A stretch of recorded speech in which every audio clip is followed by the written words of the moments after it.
All right, so I'm not here by myself. Good job, everybody. Sir. All right, here's what we're gonna do tonight. We are going to, Stephanie, you'll have to like jump in if you need, because I'm gonna block my actual screen, like, so I won't be able to see you. But if you need anything, just jump in. No worries. Thank you. Um, So tonight, we're gonna do a couple things. I wanted to start with, let's close these doors. Good. Do you mind closing that door in the back?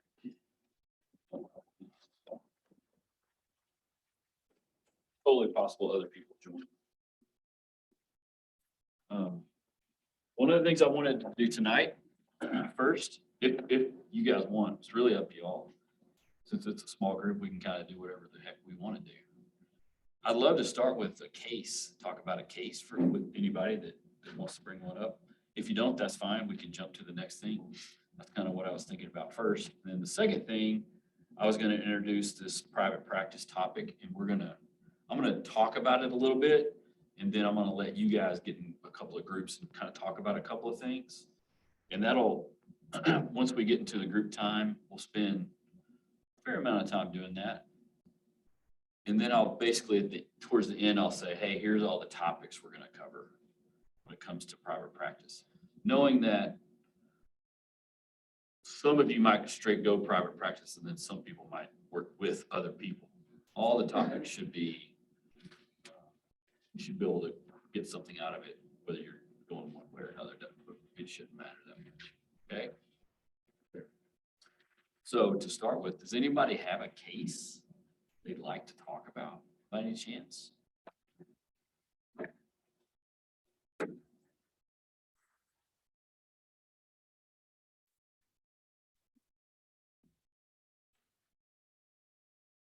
And you don't have to, and I'm kind of putting you on the spot, so. Yeah, Do you know where Dr. Pam Johnson is? I do not. She's supposed to be across the hall, as far as I know. Front row. I've got one I can discuss. Yeah, and go for it. So it's a difficult one. I'm not sure if I'm gonna have him back, but I need to have a plan if I do. So just like basic information, and then kind of like, hey, what you're looking for. from Gotcha. us. So this guy's has anxiety and depression. He's really struggling at work to the point where he almost can't function. He's already checked himself into an inpatient place. He did it once before. He started seeing me, worked with him, and then he's recently checked him back into an inpatient facility. Got through that, and now he's at an outpatient center. And we're seeing how that goes if he's going to come back. So the difficulty with him is that I've basically tried everything in the book that I can think of to try and help him manage his anxiety and depression.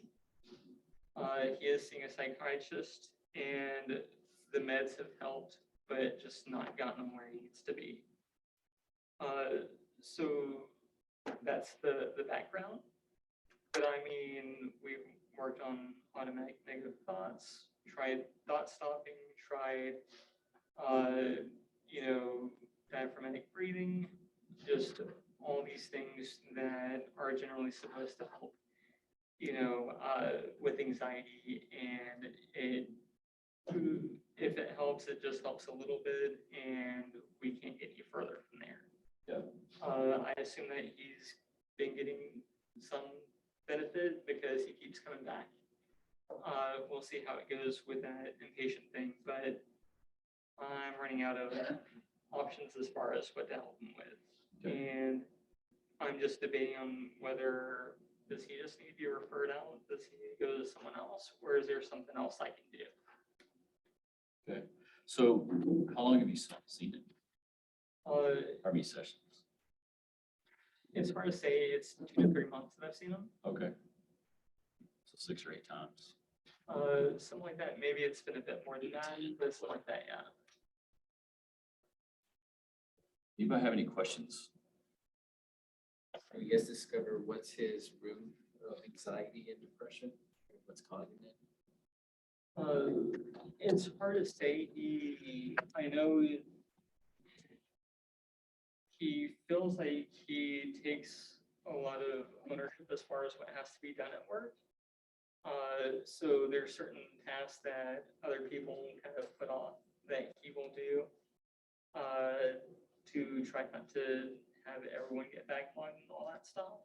I know that he struggled with learning as a kid as far as school.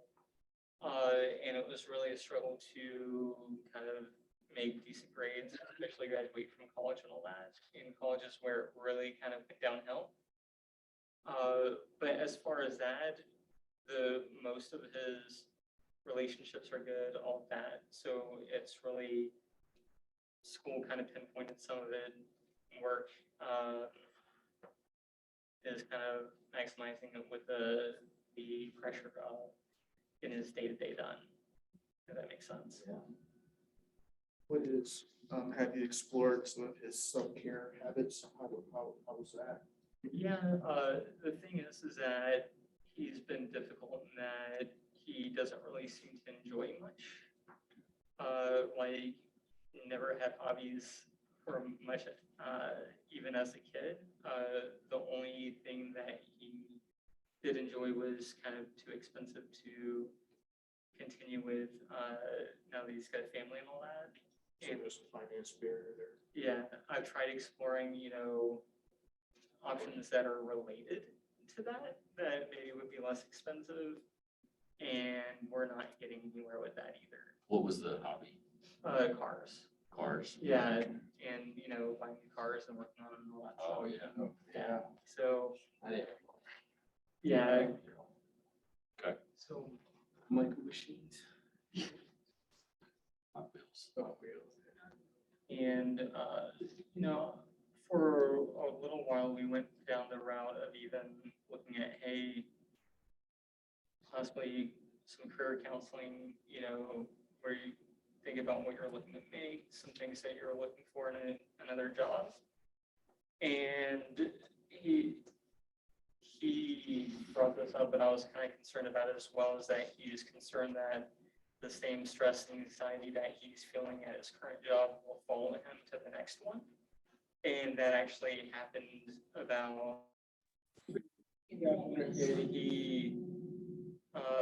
he's in a new marriage, but he was divorced from the previous one and they share custody. Is there any guilt that he has or shame?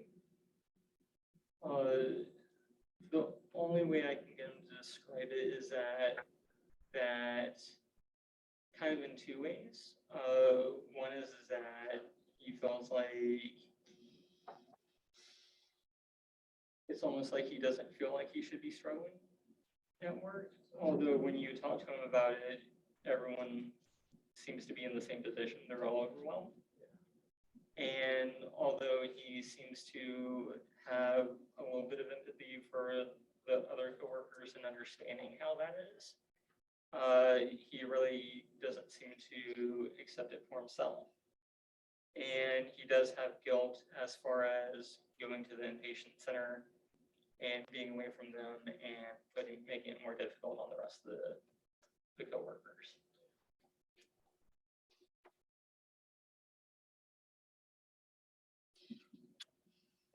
Anything else?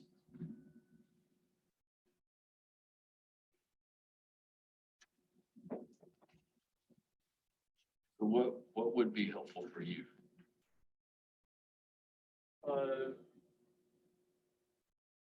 If there is any technique that I haven't tried that may work, I'm looking into possibly researching ACT. ACT? Yeah, ACT? to see if that would help. But besides that, I mean, I've tried all the things I can think of. And the other thing is, see if it's something that needs to be possibly referred out, like to someone else. Right. Okay. And you said he was in outpatient. He's currently in an outpatient. He was in inpatient, now he's an outpatient. Yes. He's going to like a group or something.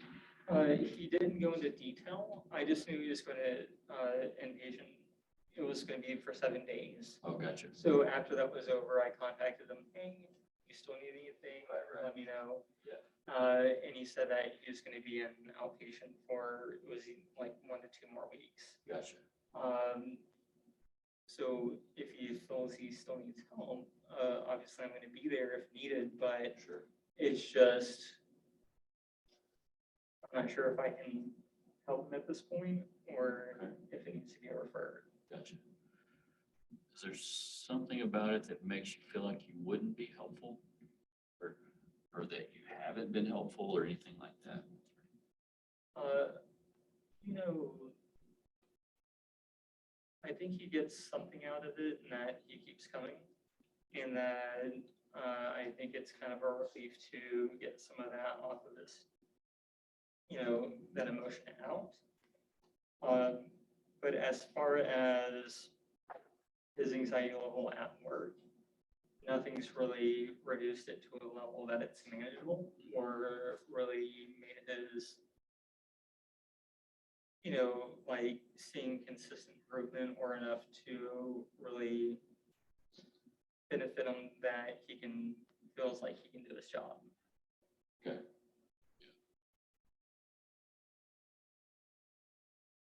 So you're not sure you're seeing positive growth from the sessions that you've been having? Exactly. And after each thing that I prescribe, some stuff he's better about trying than others. Yeah.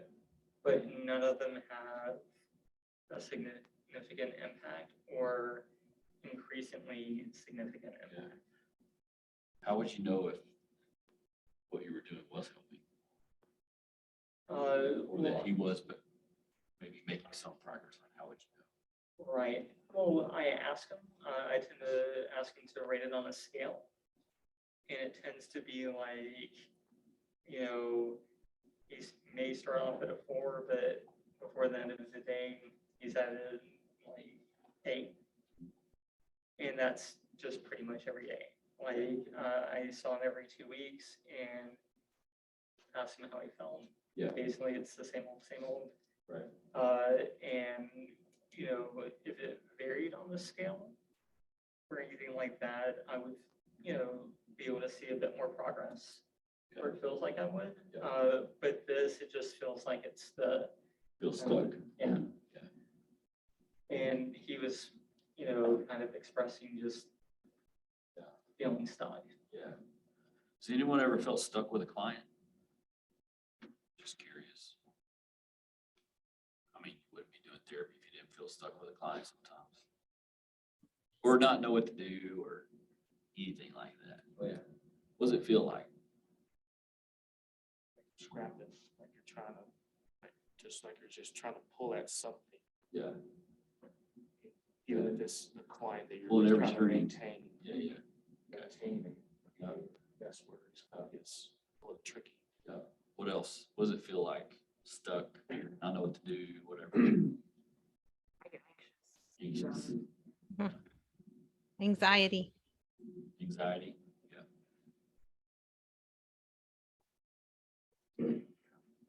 Does anybody feel good? Like feel joy and hope? No. Okay. Or do you just ignore it? If you feel stuck, do you just ignore it? I'm just curious. I'm curious. I try not to ignore it.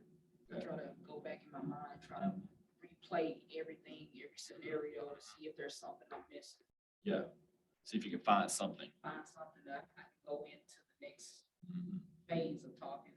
Right. with the person. Yeah. Okay, good. I think what's challenging about it is it forces you to really think about the questions you're asking.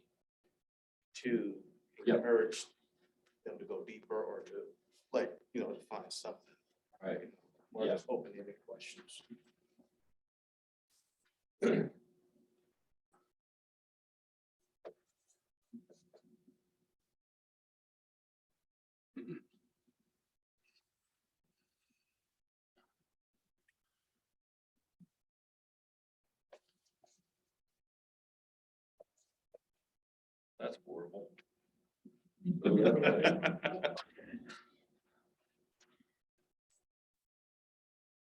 Trying to be cool, you know?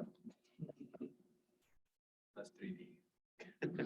All right, so we got client, therapist, right? And if we feel stuck, which could be all the things, you're anxious, you know, doesn't feel good, all those things. Try whatever, think through anything, try to figure it out, right? In other words, never give up, right? You're consistently trying. In this particular case with Ken, when we're talking about depression and anxiety, how do you think he feels? Stuck. Frustrated, stuck. Do you think it's a coincidence that you feel the same thing? And you might not feel the same thing all the time, right? Like you know what I'm saying? Like, Yeah. But the reason why he's coming was why. Pretty much because he was stuck to begin with. Yeah. So he feels stuck. So we both feel stuck, right?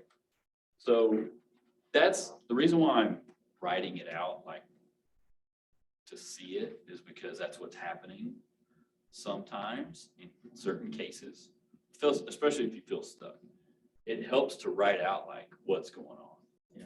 Like you don't have to write every single, it's not a case note, right? It's not a, let me take every single note about every single thing. Just like a map, like let's get a map, what's happening. Does that make sense? Yeah. Sometimes it helps, not all the time, sometimes. The other thing we can do, going off of a couple of things that you're talking about, and this is just kind of like clinically speaking, because you guys have spent the last X amount of years, right? Between 2 and however many years, studying academics when it comes to all the clinical, everything for counseling, right? So what do you know about depression, just in general? What things do you know? Lack of motivation, focus. What else?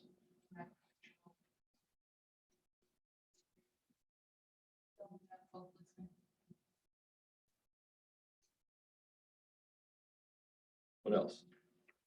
Like enjoying activities. Called anhedonia, but I won't write that. Lack of joy.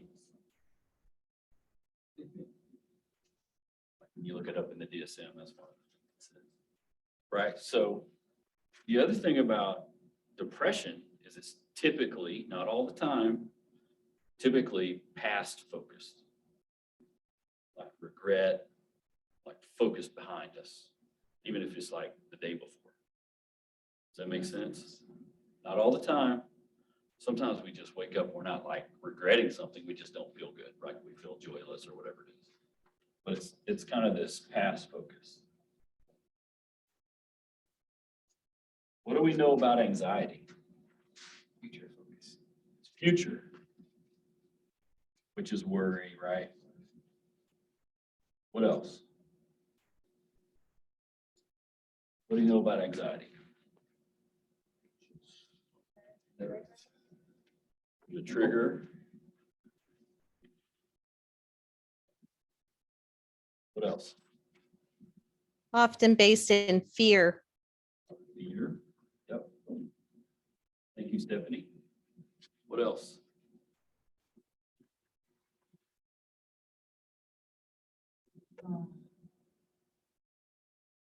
It's like a feeling of doom, Doom. like a feeling of doom or dread, like. Dread. Like you're dreading something. Could be dread. That's right. That's right. Absolutely.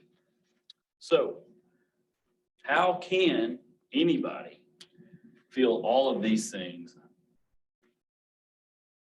at once?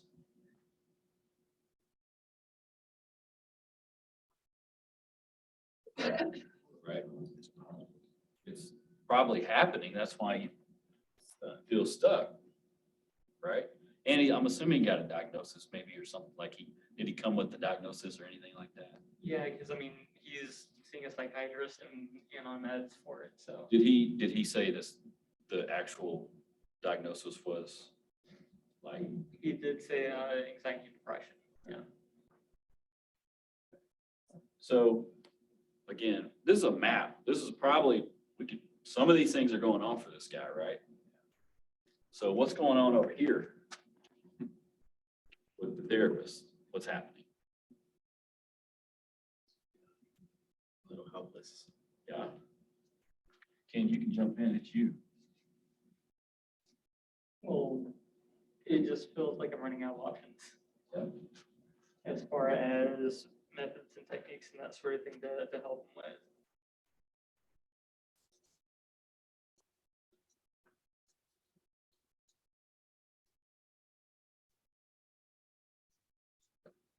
So again, we're just mapping it, right?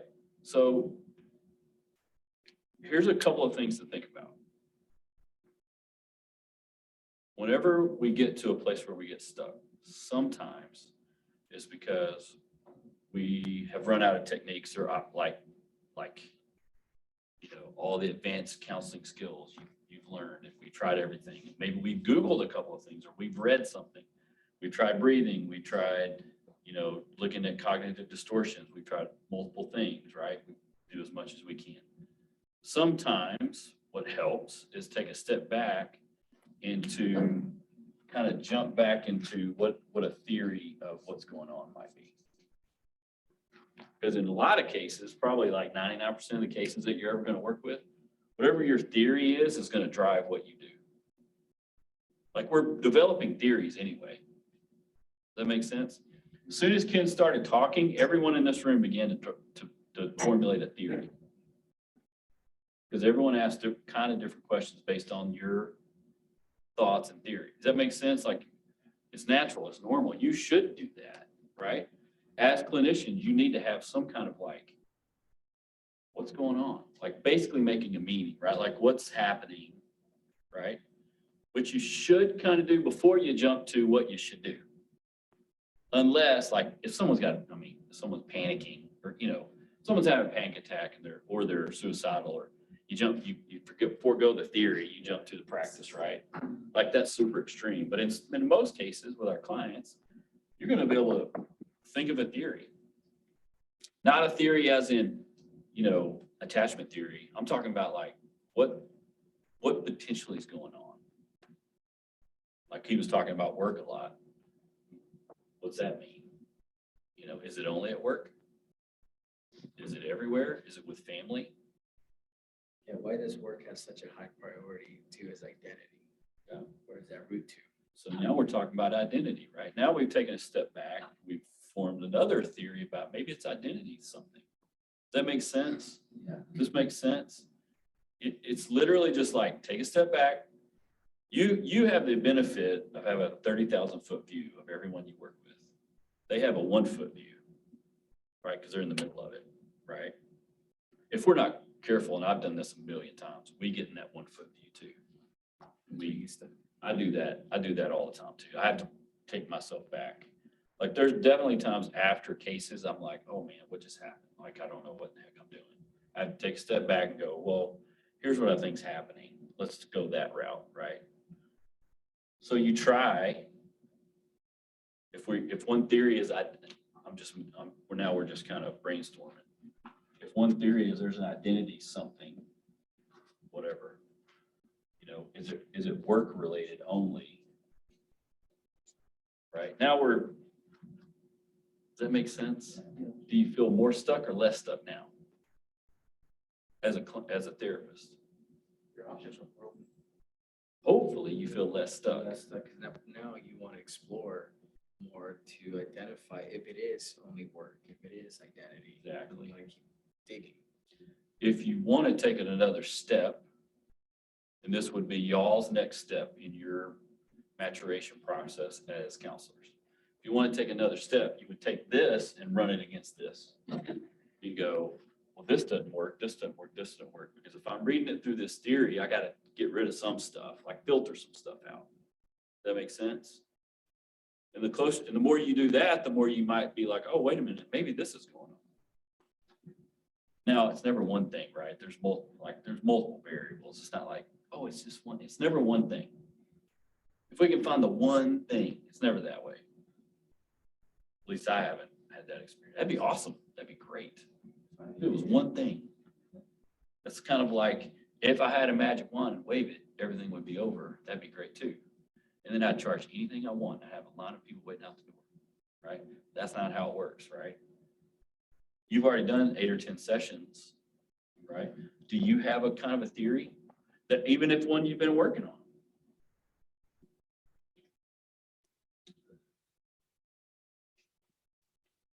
I do feel like there is some identity issue there as far as that he constantly focuses on his failures and that sort of thing.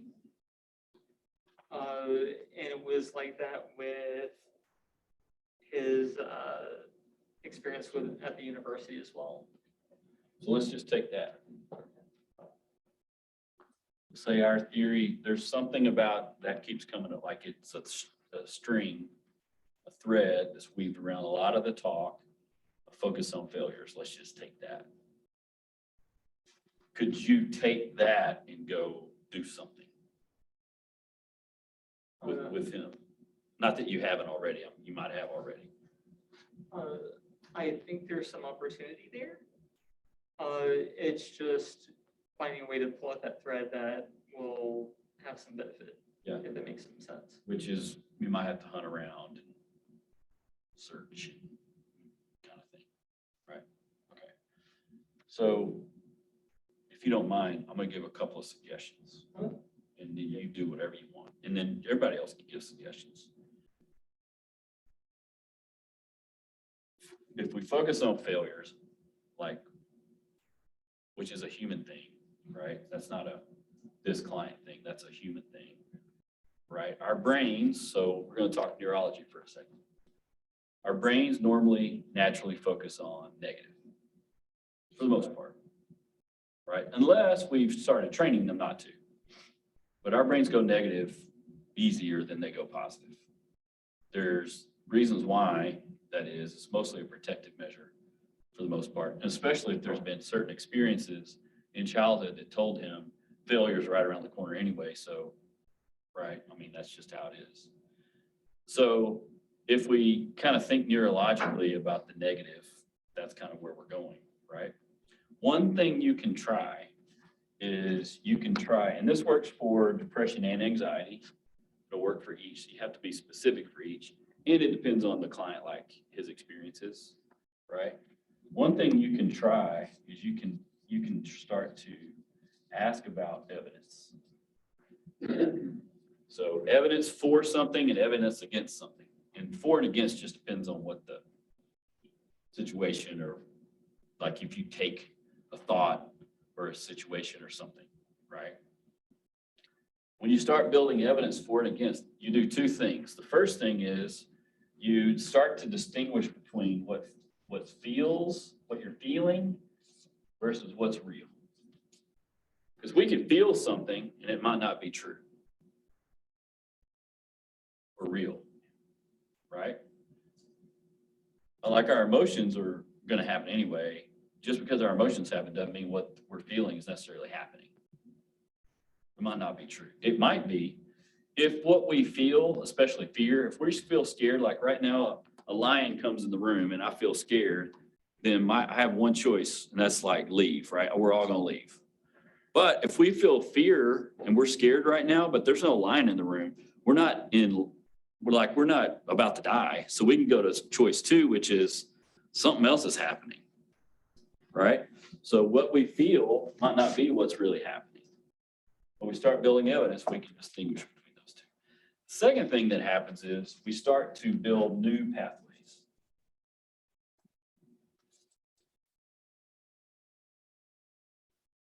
Like literally right then.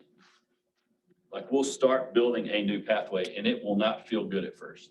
And the clients will fight building evidence just because it doesn't feel right.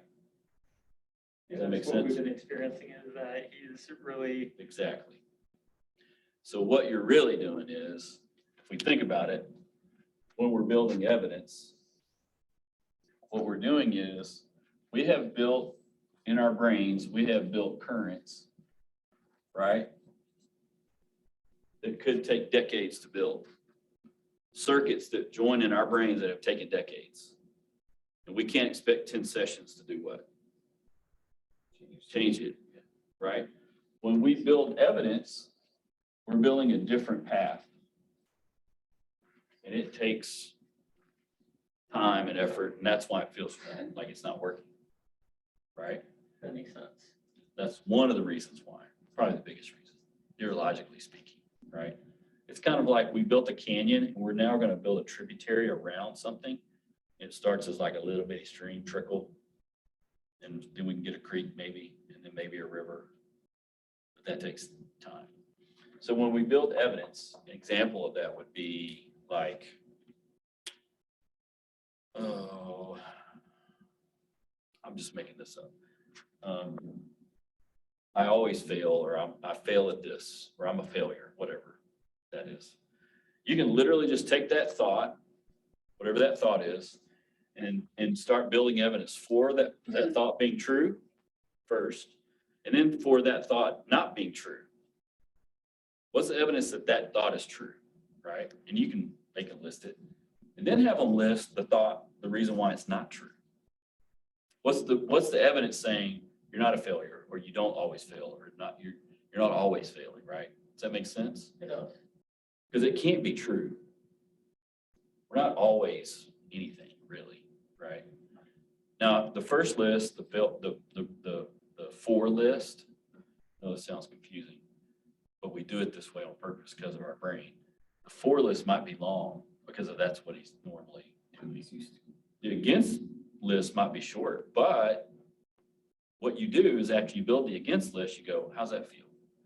What does this feel like? What's going on for you right now? Talk to me about what you're thinking. And that allows them to then actually start telling you if they're building a new path. Like that's literally happening right then. Does that make sense at all? Hopefully. Yes. So you have a theory, right? You kind of already know some of these things, like what anxiety is, depression, and all the techniques you've been doing are good. There's nothing wrong with them. They're all good. We're going to pick a theory. We're going to kind of weed out some stuff. Like in this case, we're just using this evidence. Let's build evidence. And by the way, you can use evidence for anything in your life, pretty much. You can do it anytime. You can build a template that you can show him, here's how we're going to do it. We're going to do this and this. This is how we're going to have, it's not a pro cons list. It's a for and against. If that makes sense. This evidence to me is really powerful because it gets new pathways and it starts to distinguish between what's actually happening and what's not actually happening.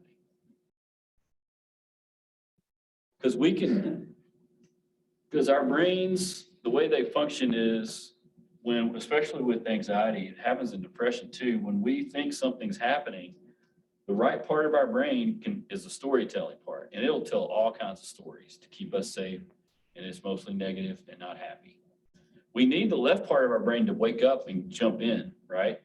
So we got to slow down enough to let the left part go, wait, hang on a second, wait a minute. Always a failure? Wait a minute. You're thinking of stories of when you failed. Yes, I failed these times, but what about these times? Right? What about these times at work when I've done these things and this has happened? Does that make sense? Hopefully. Talk to me about what you're hearing or what you think or what's going on. What do you think about this? This looks like a chicken scratch a little bit.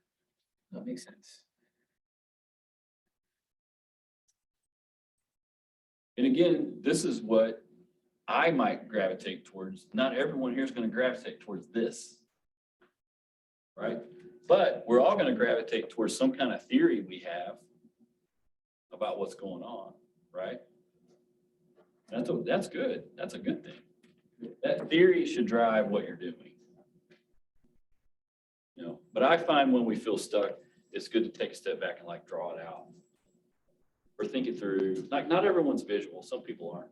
Some people might need to take a walk, right? Get away from it and come back. That helps too. Whatever helps you is what you should do. Does that make sense? Is this helpful for what you're looking for? It is, it's just trying to apply it. Because I did try that, like, the thing that makes it additionally stuck is, I did kind of ask for evidence, and the way that he portrays is that at his job, he only does part of something, right? So you try and ask him about a success, and it's like, oh, well, I never finished the job, so it's never really a success. But don't talk about success as much as failing, Oh, or focus whatever on, he says, right? If he's talking about failing, let's just, right, as an example, the specific thing that we're trying to have evidence for and against is failing right, specifically. And we start with the evidence for failing on purpose, because that means we're validating what he's feeling, right, right? Which we all want to do. You don't have to validate a behavior, but validating emotions is extremely important. Then you're coming back behind and saying, well, talk to me about evidence that says you're not failing or you didn't fail or whatever it is, whatever it is. right. And honestly, sometimes it does take a little bit because it's different. That's a different thing. When you start talking about it that way, Yeah, and I think you're right that when it's so ingrained, it's not gonna just change overnight. Right. It's not gonna be like, oh yeah, this is it. Yeah, Right. doesn't happen that much. This will work with both depression and anxiety. Now there's levels, there's a continuum level of both of these two, right? Like we can go mild, moderate, and severe. The more severe we get, the harder this is too. So, you kind of have to take that into consideration. Medication should help that part for sure, hopefully. It has, and they've adjusted it several times. It's just one of those things where he feels kind of stuck with the medication as well. Yeah. So, but hopefully with that can kind of balance it out as well. Yeah. Well, the only other thing I would say about anxiety specifically, avoidance fuels anxiety. Like avoiding something just fuels it. With depression hates action, activity, physical activity. Depression does not like for us to move physically, doesn't like it. Not a fan of it. So even a walk when you have depression, and it's obviously hard because you're like, I don't want to, It doesn't mean that you can't do it. You can choose to do it. You just don't want to. That's a really strong not want to. But depression does not like physical activity. Neither one of them do really. Physical activity, neither one of them like. But our brain doesn't know the difference between depression and anxiety necessarily. It only knows the difference of what stressors happen. So if it feels a stress, then it will react with depression or react with anxiety or maybe both, right? Our brains don't, if you ask the brain, they don't know. They just respond and react. That's why action like activity is good because it kind of works against those feelings, basically. It's kind of like sleep, right? Sleep, what we eat, activity, all those things matter. It doesn't mean you can be ultra active. You can be an Ironman triathlete and still be depressed. That still can happen. But in some cases, especially if you're sedentary, especially a lot, and you have depression, that really does make a difference. I'm working with a guy right now that has worked from home for the last 2 years. He's going to be home now forever, not forever, but, foreseeable future, and started isolating, doesn't really want to do anything. So we've kind of started an activity.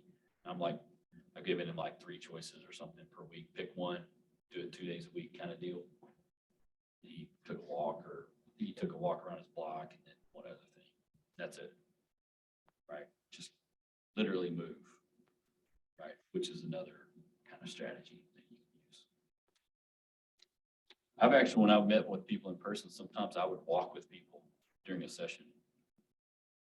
Like, especially teenagers, that was always good. And they talk, man, they'll just like go talk, which is great. But just just mobility sometimes helps. Okay. Is this helpful? It is, yes. Any other thoughts about this before we move on?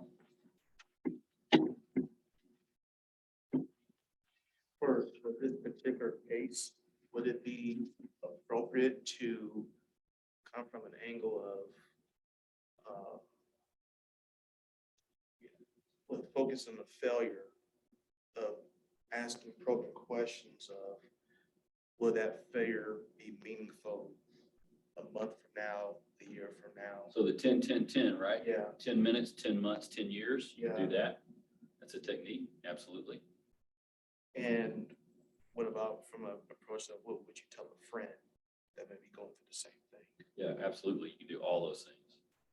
Friend, family member, if a friend comes to you, what would you tell them versus what they would tell you? You can do all those things, absolutely. I think the curveball is with the inpatient, outpatient, how we do this, like, that's pretty, that could be very traumatic and Yeah.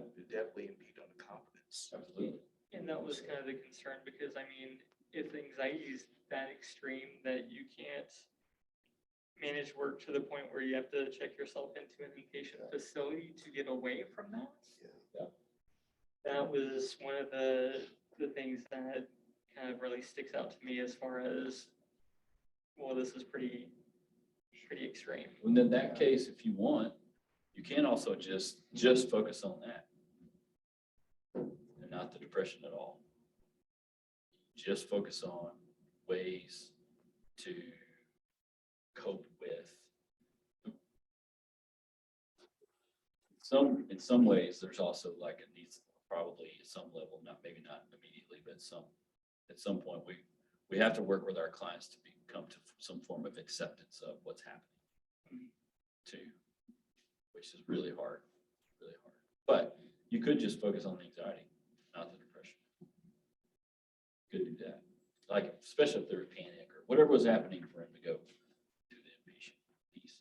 I would say that for the most part, the inpatient's fine, but the inpatient's not going to be nearly it's not going to be nearly the quality that you're going to bring. Inpatient services mostly just keep people safe. For 7 days, I mean, that's what they do. I mean, they'll go to groups and stuff. But Yeah, I was kind of wondering, how that would work for him and all that stuff, because I figured it was more for, like suicidality and that sort of thing. They could have had racing thoughts or, now the only curveball here is that, and you don't know this yet, sometimes there could be like a bipolar disorder type symptom. And that's why they went. Maybe they had a break of some kind. That could happen too. Things like that could happen. I had a client one time that I was working with for a while, seemed pretty normal. The anxiety was there, and that's what we were working on. And one day he came in the office, he was talking crazy, like wacko. And I was like, let's get you somewhere. I had to get some people involved. This was an adult man. He was like 40 or 38. Come to find out, he had started smoking marijuana, and his marijuana that he got from a friend was laced. And he basically became paranoid, schizophrenic almost. So they diagnosed him schizophrenic, but he wasn't schizophrenic. He was having a reaction to the drugs. But that things like that can happen too. So when they go to the inpatient, you can request to get information from them. Because that's what I did. I was like, hey, can I get, when he came back, and he was pretty normal.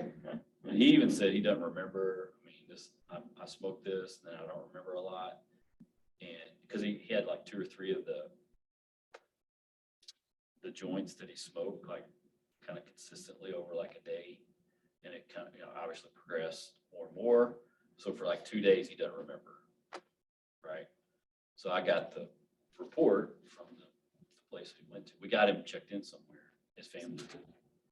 I got the report from there, and it made a lot more sense when you read the report. So you can do that too. You can get information. As long as they give you permission, you get that information too.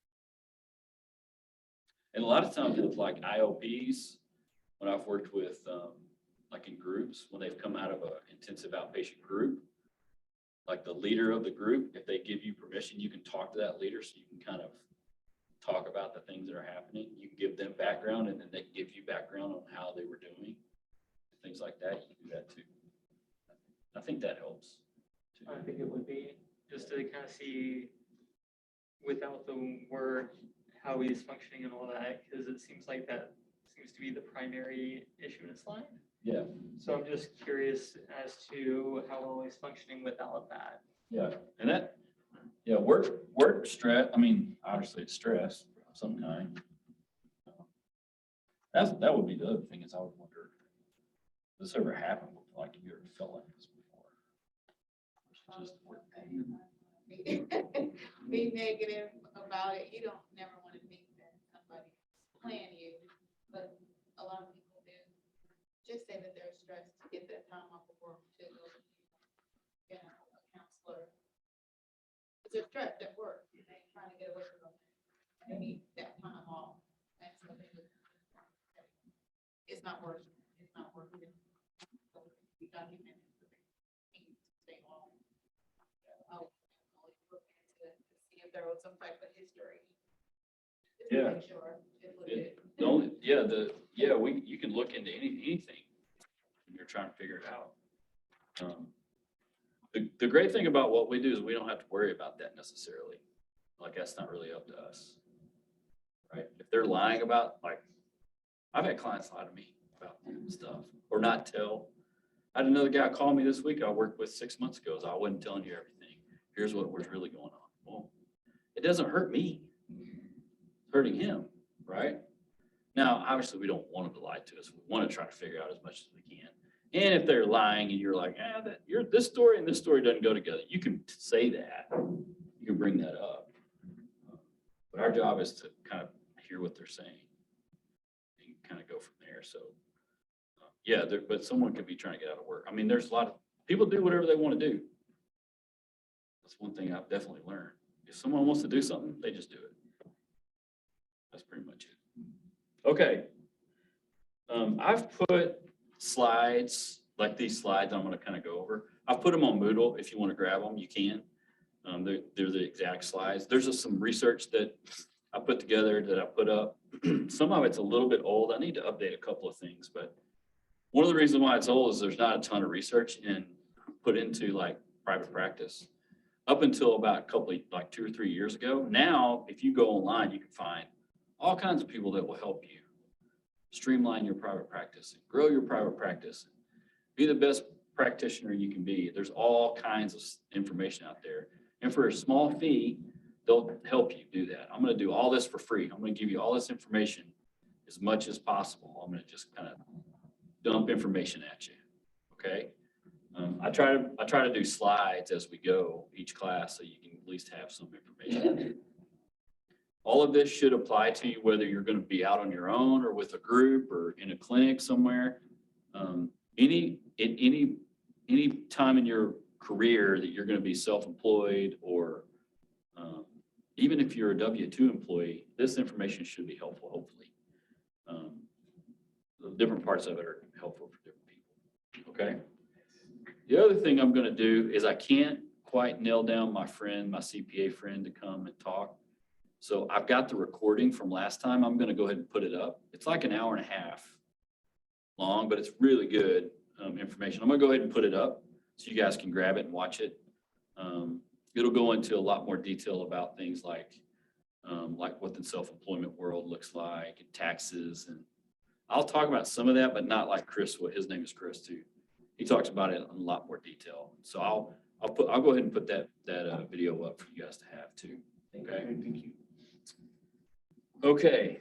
Maybe I should put that up. If you watch it and you answer a couple of questions, that should count as one of your assignments. Wouldn't that be? Instead of having to write a paper, would you rather do that?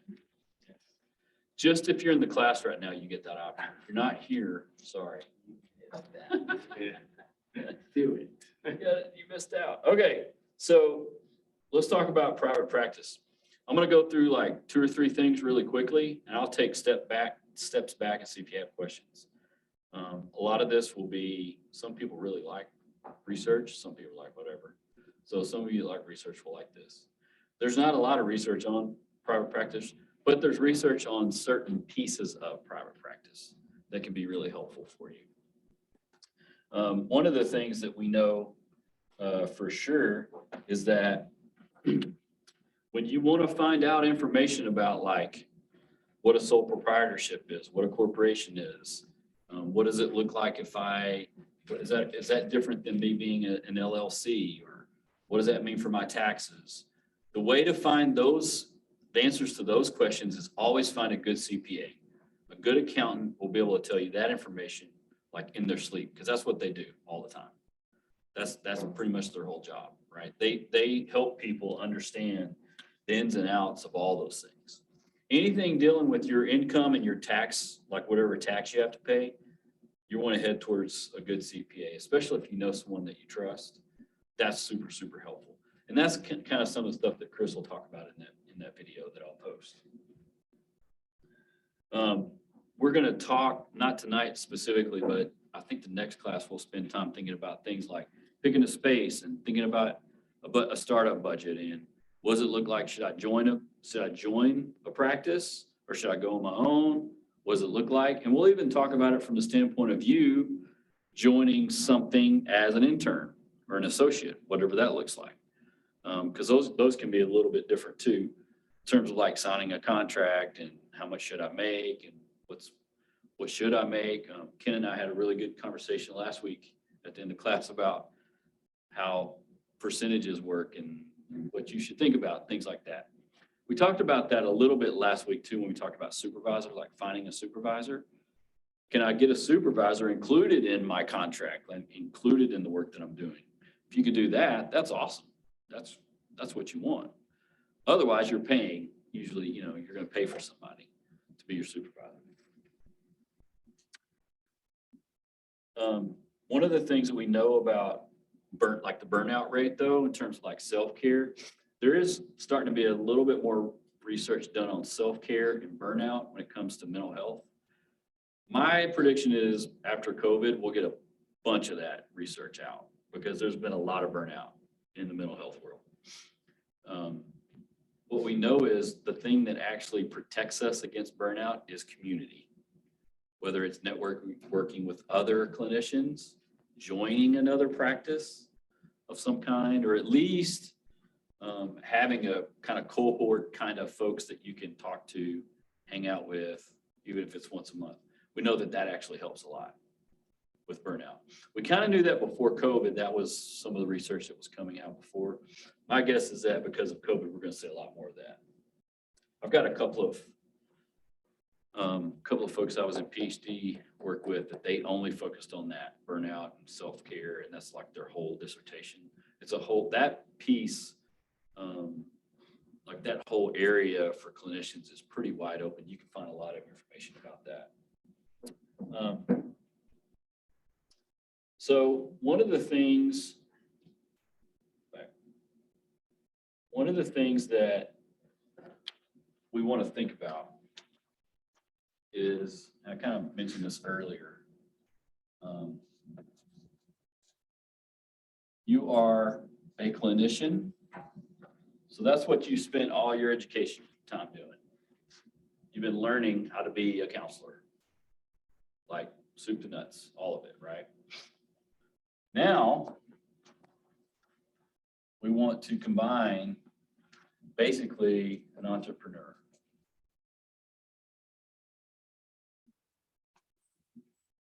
Which it's kind of like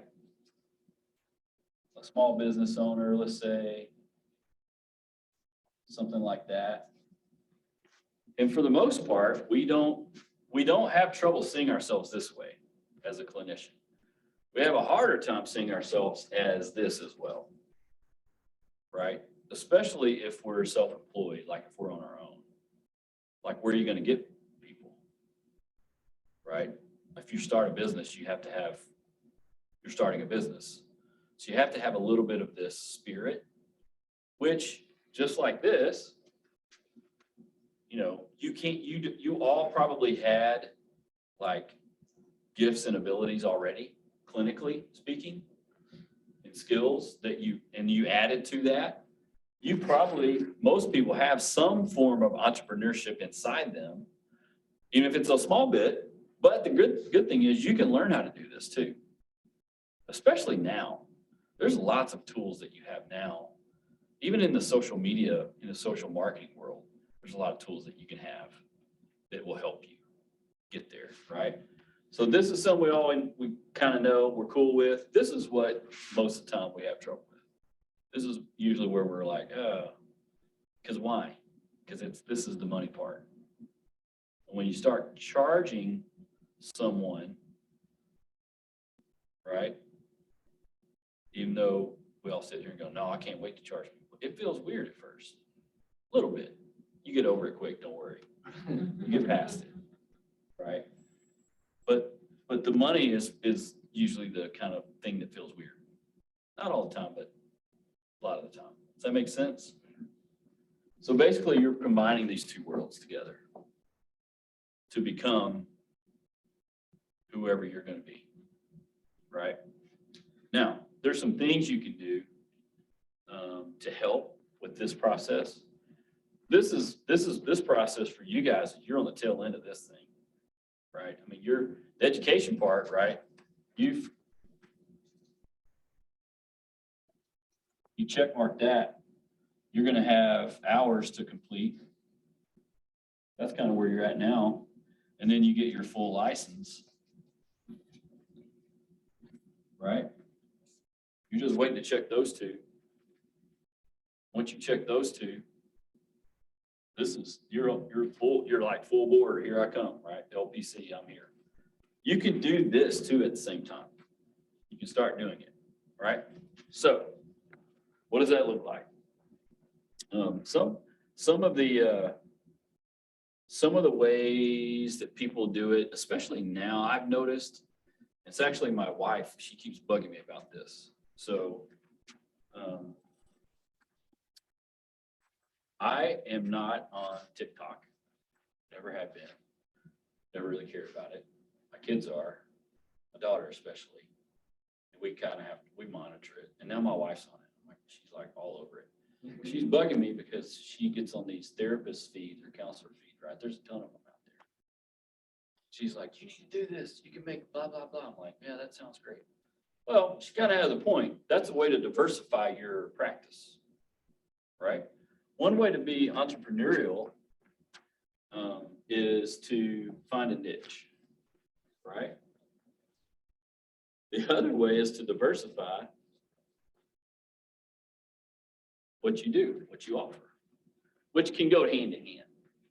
For example, if I were to make up my own TikTok, whatever, if I were to do it, I would probably focus on my niche of working with couples and just like everything that goes along with that, you know, communication, conflict, sex, money, parenting, all that stuff. That's what I would do, right?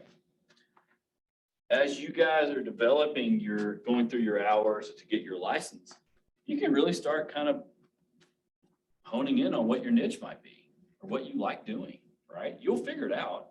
You got 3,000 hours to get there. You got plenty of time, right? So you can start figuring out. You might know now, which is great. And it might change, and that's okay too, right? But you can start having a niche and kind of diversifying.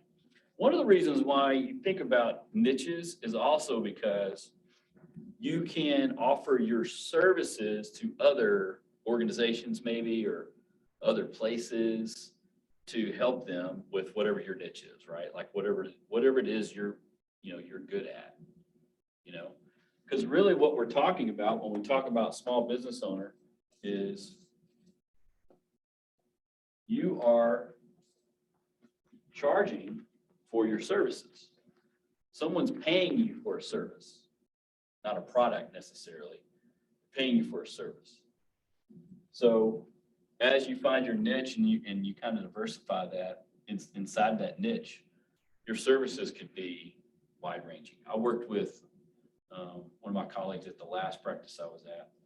She took her niche working with families and dove into kind of a small business world, became like a coach / parent helper kind of thing, kind of combine them together. And now she's got a full-blown niche on Facebook. She does it on Facebook, but she's got several different things she does.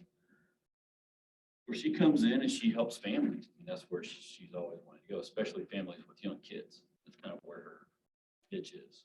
She built the whole thing on Facebook, took her about 2 years, took a while, but now has a subscription service for families. In other words, your family can pay $25 a month and you get XYZ thing.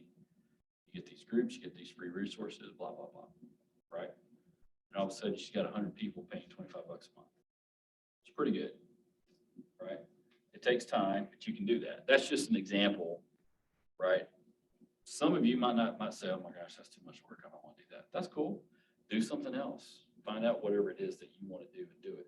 I've got another colleague at the same practice that really was into groups and really wanted to help with identity with adolescents. So she started doing groups for girls, like identity type things for young girls, like middle school age.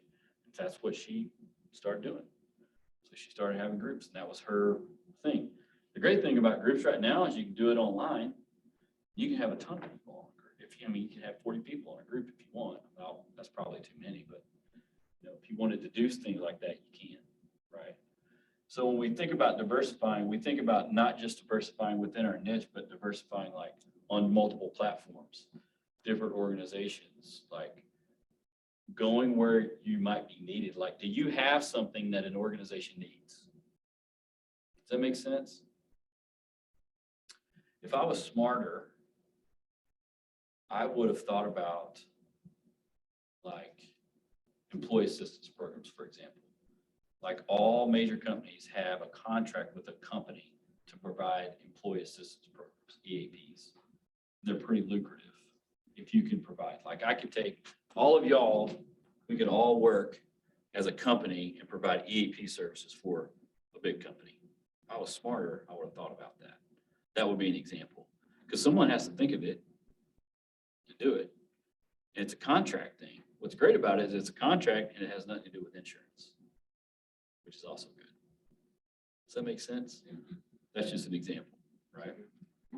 But that's entrepreneurial in nature. Okay?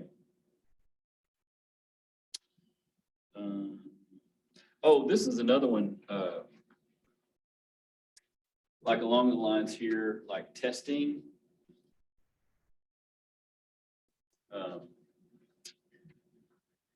Like doing certain types of testing with clients, like kids especially, that kind of thing. This can be really, really helpful for a community. And also you typically like testing usually requires a lot more money. I mean, you pay more to do testing. That would be another kind of area that you could jump into. If you jumped into this, you would need more training. You would need further education, further training to do this, but this is something that you can think about doing too.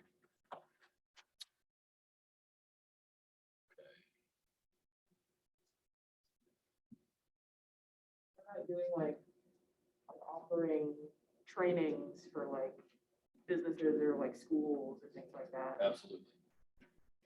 Talk about like mental health for teenagers at a school or something. Absolutely. So the new part of the new gun bill it's in the Senate. The Senate approved it. Bipartisan. It was a bipartisan approval, which tells me that that's interesting, which is good. It's going to go to the House. The House will tear it apart. That'll be weird. But there's some big mental health aspects of the bill that I think we'll have something to say about, because there's some telehealth things in there too. So to your point, like keeping abreast of like things like that can help you say, hey, can I help you, XYZ business or school or whoever, school district? Hey, how are you guys doing in your mental health, like providing mental health services for XYZ thing, right? It's not uncommon now for schools to have that, for sure, absolutely. But is there a specific kind of training that you could offer that maybe they would need? So yeah, that's just kind of being aware and following something that you like, especially if you're passionate about it, right? And it's something you want to help with. That can be super helpful. It's also helpful if you can find another one or two people that like that too, and y'all can brainstorm it and then do it together. It's even better, I think. Does that make sense? Same thing with businesses. That can be the same way. You can offer that. Yep. Should, if you can elaborate on the testing, like for kids, what are the type of testing that we? Well, I mean, if you wanted to really get further education, like if you want to go as far as be a clinical psychologist, then you could offer any type of cognitive, emotional, learning testing you could dream of, mental health testing. You could go that route, and you can offer all those things. You do testing or report writing, and that you could be plenty busy doing that. In the school system, like a diagnostician would do mostly cognitive testing with students, that kind of thing. But if you you could learn how to do more of the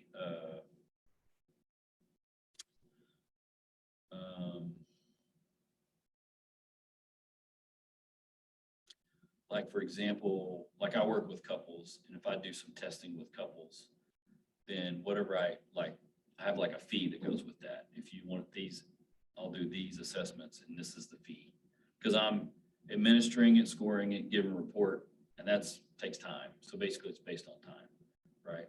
If you wanted to dive into things like even the ADHD testing, that would be a different area. Technically, only medical doctors can diagnose that, but you can do testing for it as well. You can do that. So that would be an area. But I mean, there could be other areas that you could jump into. This one is probably a little more narrow, in focus, but it just depends on what you want to do. Some people like this, some people like doing it, some people don't. So if you don't like it, definitely don't do it. You might want to do other things.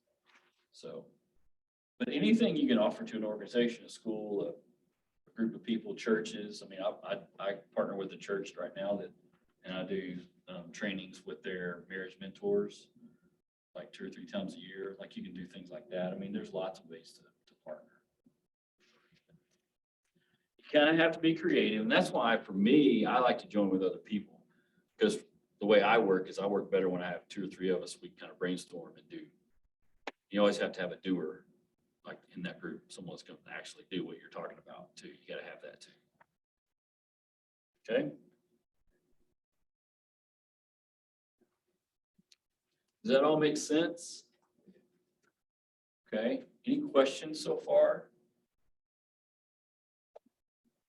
Okay.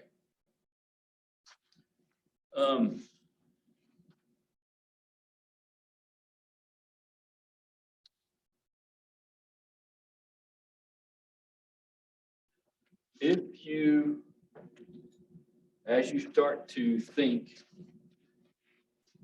more along the lines of kind of this entrepreneurial spirit and thought, as you start doing that,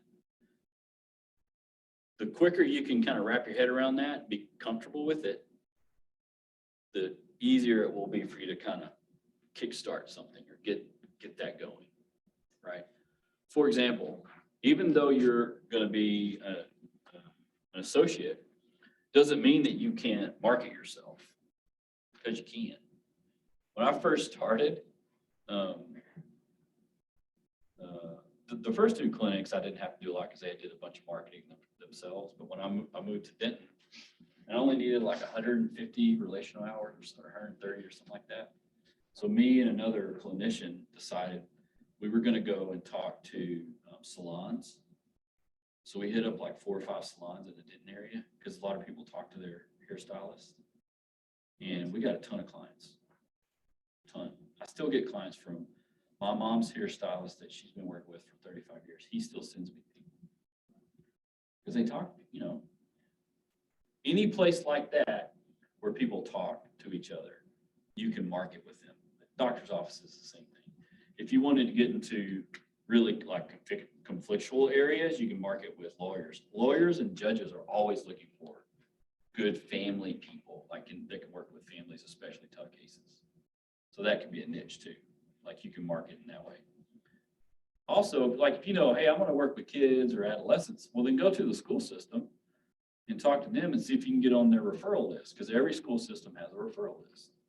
And they'll vet you, they'll kind of see where you're at, and who you are, and that kind of thing. Probably interview you, maybe interview people you know. The other thing you can do is when you get to wherever you're gonna go, maybe you're at that place now, you can network with other people in your area, right? Like try to find out who's doing what in your area. Like we all probably won't do the same thing. And there's some things that you guys are really good at that I'm not great at. So I might want to refer to you and vice versa. That's just a networking thing. You can get clients from other counselors. The reason why I'm bringing this up is because traditionally speaking, our profession has been kind of competitive in nature, mostly. Did you guys ever feel competitive at Amberton with each other? I'm just curious. Did anybody ever feel that way? No? Well, I was part of two cohorts, one for my master's and one for my PhD. My PhD one, we didn't feel competitive. My master's program, we all kind of felt a little competitive. And that happens in our field. For a long time, it happened a lot, for a while. It's almost like, well, I've got these clients, I don't want anybody else to have them, right? Well, there's millions of clients.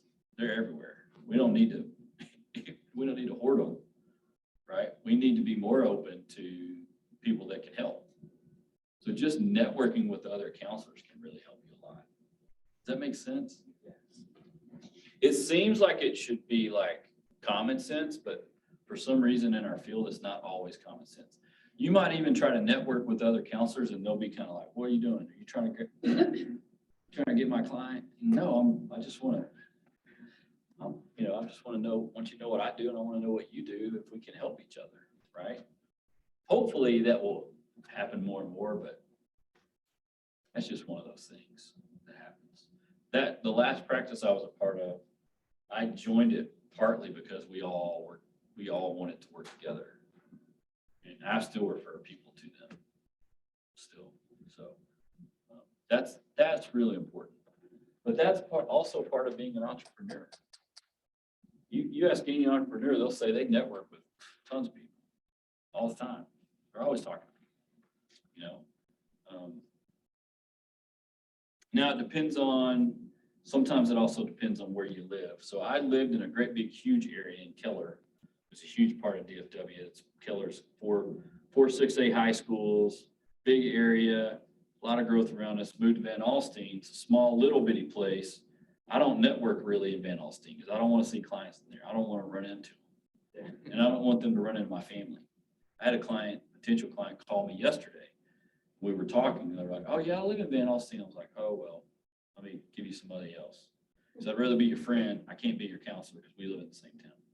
Right? So if you end up in like a small place, you want to think about things like that too. The great thing is about telehealth is like I see people all over the state, like they could be Houston, San Antonio, Austin, Galveston, Wichita Falls, DFW, wherever, doesn't matter. Okay.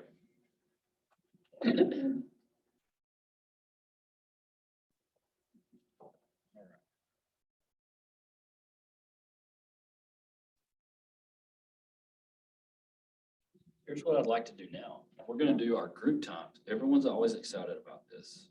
I can tell everyone in here is excited. I want us to get in groups, and it can be different sides of the room. That's fine.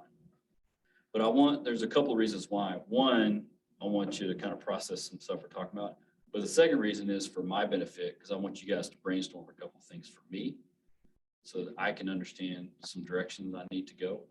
I think I said this last week. Every class I teach about this is different. Some classes only want to know about these things, but other classes want to know about these things over here. So I kind of I'm going to give you general information about a lot of things, but if there's specific directions we want to go, I kind of want to know that if I can. So if you guys could get in groups, and I don't care if you got to get, on to these sides of the room, that's fine. One of the things I'd love for you to do is tell me your top 3 questions you would have about private practice. That can be any question you'd have. This is on the PowerPoint slides too. It's the last slide, next last slide.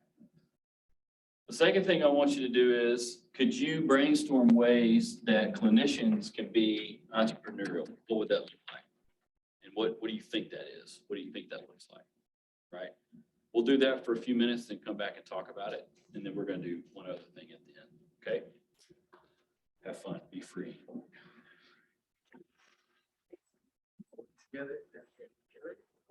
Stephanie, Yes, you're kind of on your own. I was hoping other people would join, but there's no other. that's okay. We'll, I'll We'll think let of, I'll think of my questions. yeah, we'll let you be on your own. Yell it out. Got my top one. What's your top one? How do I network? Oh, Like, that's- there's people I already know, like, that's cool, like, okay, but like, it's just down to like, what do I see? Okay, do I walk in somewhere? Like, all right, I'll go there. Like, well, you know, what do I say? What do I say? Even people I already know. My day job, right this thing out of, I work at schools. Yeah, I believe I have to even, like, how do I ask for that? That's where it's like, I've already known these people, it's like, hi, I'm a counselor now. Sure, I can offer a training, my rate is. Like. What do I do? You know? What do you do? I was a teacher for a year, and then I moved into like management. I've like, I did a lot of like technology and stuff like that. I work in school too. Yeah. And I would see the front desk or like the principal secretary is the person that knows usually how to maneuver the plane. Yeah. That's what I discovered in different schools I worked for. And that's the person who would know like what code you would use and how much is like the fee that they would have for contractors to do a presentation. And like in our school, it varies from 150 to 500. So just to give you like a Are ballpark. you at like a public school? Yeah. Okay, yeah, see, I'm at like a small private school. Oh, Like, no. Like, they come up with They can everything. do whatever they Yeah. want. And I say $1,000 and stuff. Yeah, but, I mean, that makes sense that a public school would have like a. Yeah, yeah. Because they do so much. You know, And they it plan has out to their be- training ahead of time. Approved like by the board, and so there's a lot more because it's federal. Yeah. It's a good one. Now, the other one, like in my private practice that I'm working at right now, we go to like the networking part. We're part of the little chambers as we're actually a little. So we are partnered with them and go to monthly meetings. And that's a good way for us to network. And we have like a flyer, like now it's foldable. So we are transitioning like the digital parts. First year speaking, like for us to our website, to offer, it's so efficient versus like, here it is, here's all the stuff we do. Now it's more of the fast talk, it's, what do I learn in those board meetings or those like mingles? They gotta be within 2 to 5 minutes. It's pretty quick to get their attention as fast, so know what your niche is. Like I am like the quote unquote specialist with kids. 3 to 18 is my, and I can play music there. And I can like talk about that. Yeah, I'm working at Lifelong Reviews, the group practice right now, and they're very big on like collaborating with each other. So it's like every week there's either like a cohort that you meet with, sort of training that they do, which they'll meet with, you know, they have different locations, so the location will have a meeting, so it's like, there's always like opportunity to see other people, other counselors, and talk with like, how's your cases going? Who are you working with? And that's great. My fear is that like, if I ever decide to go solo, that I'm gonna like lose out on having the access to talk with other counselors, you know? Cause like, that's a huge benefit in my mind, like, that's very nice. Ever need to like change, anybody know if someone works with this kind of client? Like, now, like, it's. You're right, because in our practice, we do it all.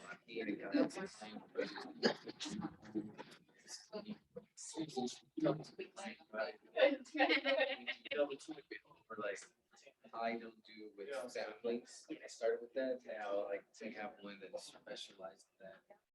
Family therapist, and they'll send me the kids. Like they'll deal with parents, I deal with kids, and then something will be together. To your point, it is so true. It is nice when you have that. Yeah, there's part of me that wants to go solo private practice, but like, how am I gonna connect with people? Fear. So I'm also very introverted, so I will like isolate myself if you let me do it. You know? So it's like I gotta fight against that.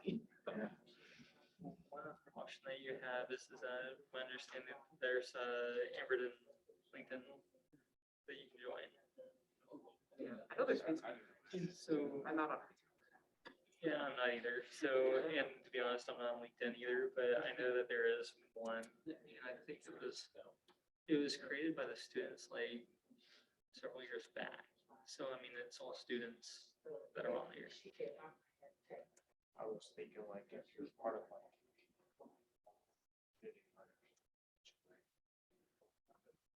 Maybe, sometimes it's not like newsletters, you can like say, put my ad. Typically those newsletters go out to that's like a quick way. And the way I think about it is, this is something I was just, even if you don't know, like, the population, I'm still not sure. Yeah, and then continue to narrow down the scope as you. You should have.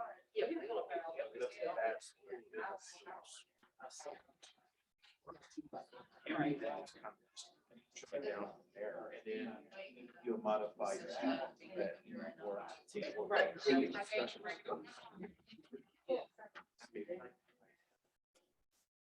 Quick way to network too, because you never know, you might see it, or, if there's another issue. They may just want to tell, they feel the same way, listen, maybe we can network together. And that may be like an alternative, like, Facebook. Yeah, just find like your book. Yeah, maybe just start there. I like the idea of trade. One of the questions I have there for you is like pull people apart.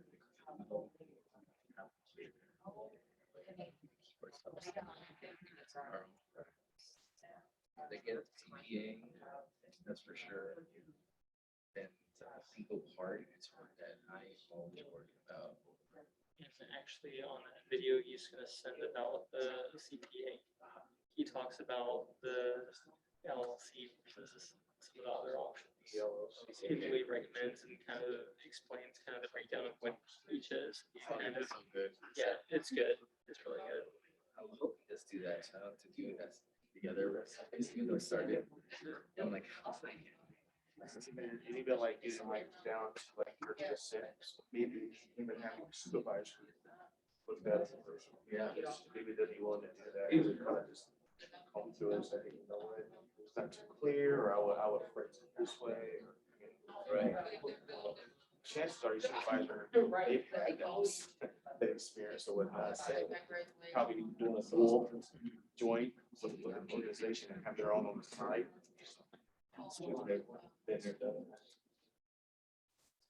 The other question I have, like, what is the average charge? Like, what should we charge within the means? And is it specific and different? Like, I like what you said, the testing got me, because I'm like, ooh, working with kids, that's what I was trying to research. What test can we get certified? It's basically everything except for the perceptive test. What do you mean by everything? Like, I'm so like clueless to. It's basically all psychological tests except for, my understanding, except for the Rorschach and those types of stuff. Yeah. So if it's those perceptive tests. And it was based on a rating, so I think it was A, B, and C, and I think the C was the perceptive. And then we can do the A and B. As far as the all-encompassing list, I don't have it, but that's kind of where it sticks to the Sure, it's gotta be online as far as a list that you can look into. And that sort of thing. What is considered the age to work with kids? Is it 3 to 18, 17, 3 to 21 now? I mean, I don't know that you need a hard and fast rule. I think it's up to you. Like you can say, like, I work with kids 3 through 12. Yeah. 'Cause I think in my mind, there's a big difference between like a kid from like 3 to 11, 3 to 12, that range versus the teenage 12 to 18. Adolescent, Yeah, I think the type of therapy you do is very different. and also based on the gender as well, because the girls have more talkative Yeah, than the guys. yeah, like I work with kids, and initially I said like, oh, I want to work with students, and then I got some scheduled on my schedule anyway, they're 13. But talking to them is a lot like talking to 16-year-olds. Yeah. They are girls. That's a good fit, but like, I would think there's a certain age where it's like, you know, you could do more typical like trauma therapy, and then like younger than that, it's almost like Yes. 3-year-olds can't like a 12-year-old. You know, I don't work, I haven't done clients, yes, but I agree, I think depends on, you know, what you said, but then also really exploring the type of issues they don't mind facing as well. Because, you know, it's always different issues versus social. Yeah, those two versus. At my side, I see everything. Yeah. So there's no limit to it. It's just whatever your preference is. So far, I've seen a lot of change, and that's probably gonna be where I'm gonna see that because of my background in education. Like, I don't know, I would like to be more adult. Like, you know, go on specialized or whatever. It's interesting to change it up. I don't want to specialize so much that I feel like I'm never gonna. Take a couple more minutes. They also have some market stuff Yeah. too. It's everything. I don't know how you would do that. You want to highlight your specialty, but you don't want to cut yourself off. Yeah. So I don't know. That's how would you like this. It's really like, what I'm kind of looking for is like, I want to help you, like, find the direction in life, and it's like a whole dream almost, and that's very like, that encompasses teams and like, that might cross. My direction in life. Like, Yeah, I'm rolling it around, yeah. Someday I'll figure out. Psychology today. You're talking about this, the market, but I mean, with the bio, that's the perfect way to do it, because it's like, hey, I can deal with all these things, but I've got a special place in my heart for this, this, and this, you know what I mean? Gotcha. Or, you know, something like that, that it just says, I've got a little bit of emphasis on this, but here's all the things that I work with here. That's so have it. You know, my specialty is, my experience is, It's I pretty also can work with, that I've read. Gotcha. Yeah. That makes sense. Yeah. I mean, I know in psychology today, there's like a list of check marks that are better. Like, here's your top 3, and then here's everything else that you can work with. Like, Right. Let's talk. yeah.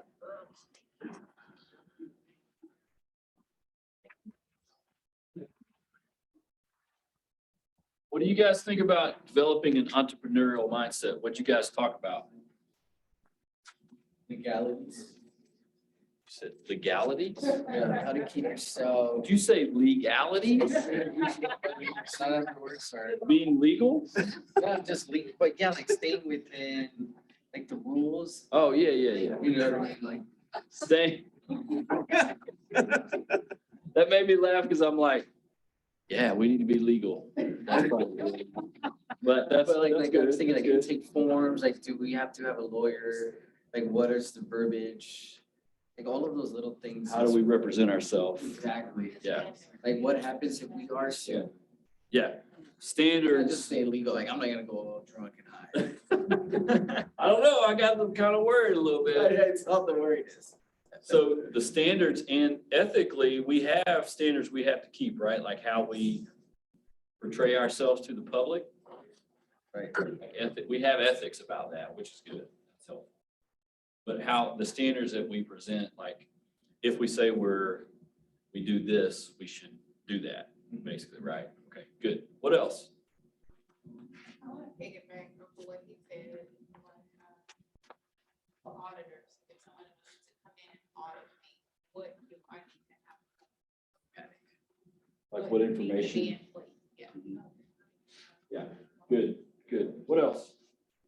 How much should we charge? Like, what's the average charge? $200. Oh, okay. I'm believing you. I'm putting this, so it's manifesting. It's the way it is, period. We're speaking it into existence. right now. 200. So how much you charge, how does that determine how entrepreneurial you are? or not? I mean, that's a good question. So I'm thinking now marketing. How you market yourself? Right.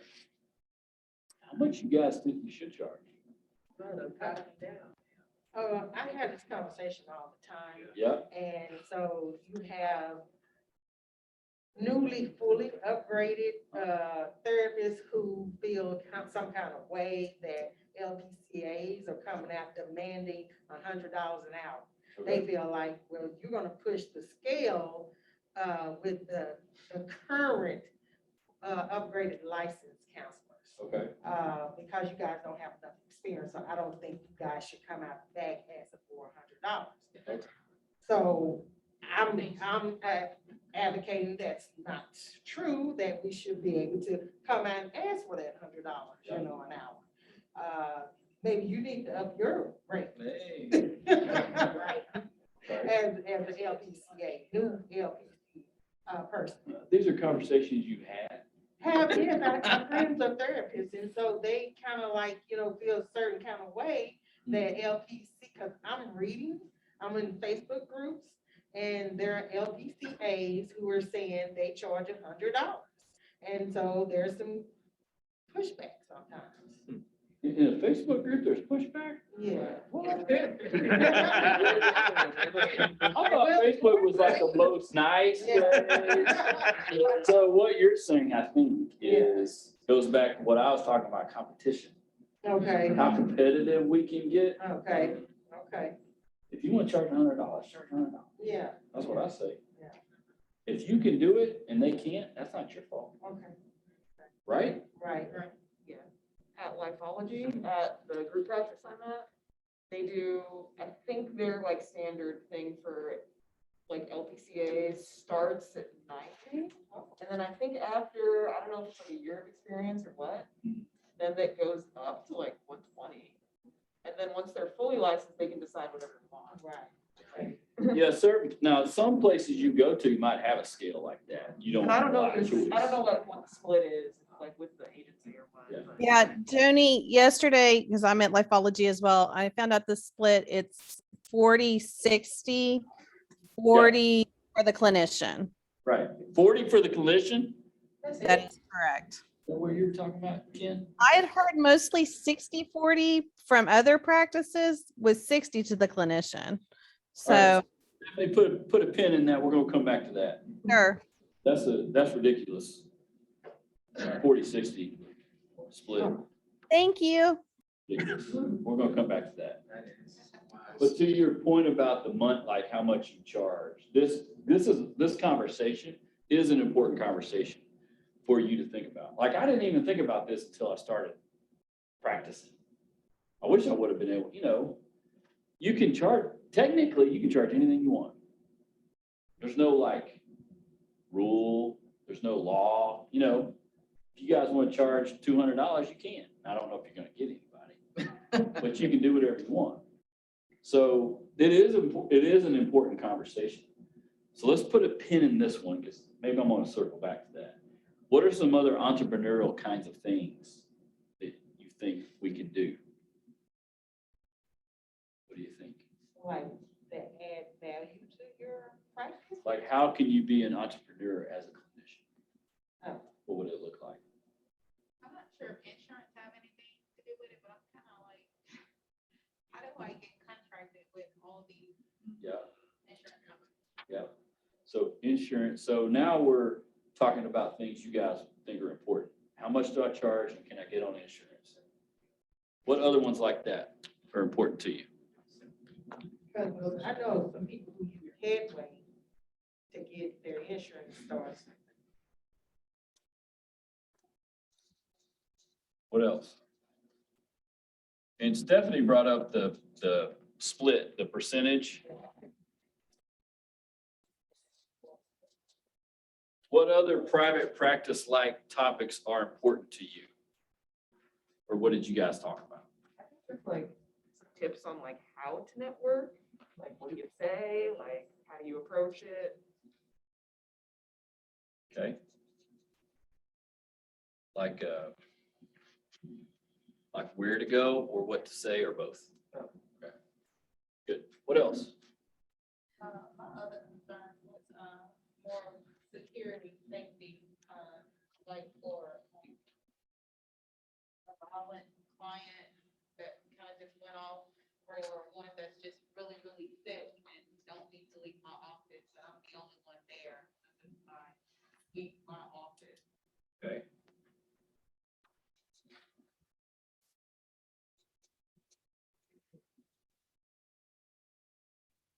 Now, I'm going to make a couple of assumptions. One assumption I would make is that you would have covered some of that in classes, like if someone's suicidal or someone's, homicidal even, like you would have talked about that, right? That's not new. But what happens when you're by yourself at 8 o'clock at night, and someone's sitting across from you, you're like, okay, Yeah. this seems to be escalating. Yeah. And what do I do? Right? Is that what you're saying? Yeah. Okay. Good. What else? One, I guess, sorry. One question I have is just, in terms of kind of the upfront costs, for, kind of as an entrepreneur, if you will, kind of what are some of those like upfront costs, the startup costs? Yes, Startup exactly. costs, yeah. Yeah, $5,000. No, I don't know. No rent, just one time payment. I'm just looking at, like, maybe I'm thinking, I'm thinking about technology that you're gonna use. Yeah. Because if you're gonna go into business for yourself, are you gonna be able to afford the technology that you need? You may need a VPN, so you don't, so you can have some of the privacy. If you're talking to a client on telephone, software, your, PC system, your firewalls that you're gonna use, your virus protection, your, security feature that you're gonna use to talk to clients so you can keep confidentiality. Yeah. That can be costly. Absolutely. Or not costly, depending on how you do it. Yeah, that's right. I don't think that's jumping ahead. I think that's smart to think about, because you're gonna have to think about it. Yeah, I've had, I knew I had to terminate a counseling relationship I had with one counselor because the technology was so choppy, it was eating up into the time. And she didn't, and then every time she was talking, you had other people in the background coming in, so I'm like, and I told her, I said, I think your internet connection is getting crossed up with somebody else, and it was. But she was like, oh, we're just gonna push through it. I'm like, if I can hear them, they can hear us. That's not right. No, and I'm like, if I can hear them coming through the internet, they can hear us. Yeah, you gotta be HIPAA compliant. Yeah. Yeah. CPA, like, how do you find a good one that knows? Yeah. How to work within that industry, what am I looking for? Okay, good. Anything else?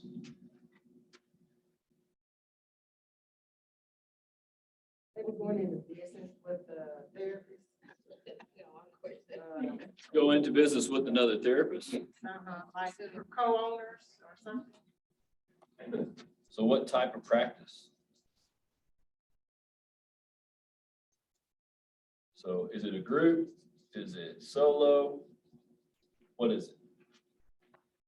Okay, I would like to know the minimal, the minimal necessities that are needed to just start up on my own. minimum necessity, a chair, 2 chairs, 4 walls, and maybe a desk and a trash can.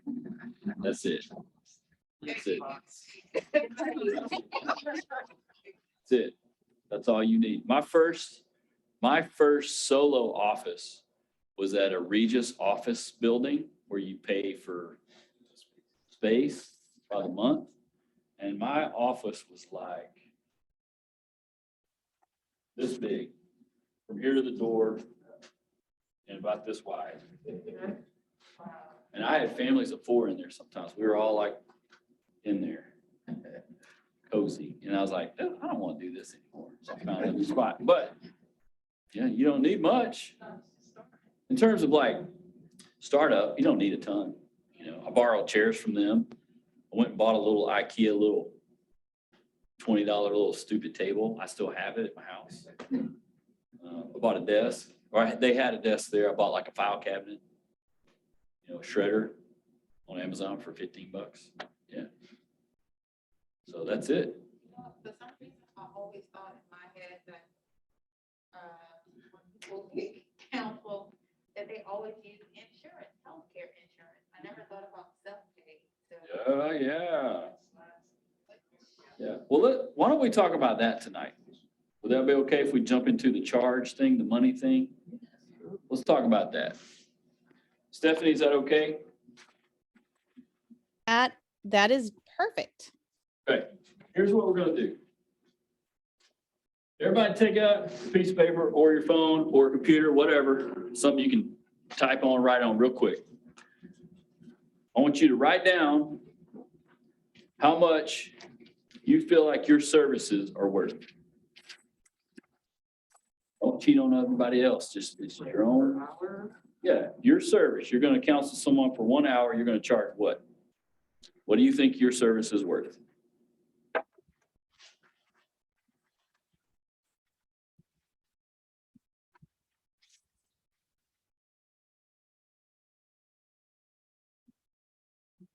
I got a number? All right, under that number, include like, what is that? Like, what's that number made up of? Did you just think of it all out of thin air? Is there reasons why you have that number? Like, what makes you say that particular number? And I realize it could maybe arrange a little bit, but that particular number that you came up with, what makes you say that number? Or what's included in that charge?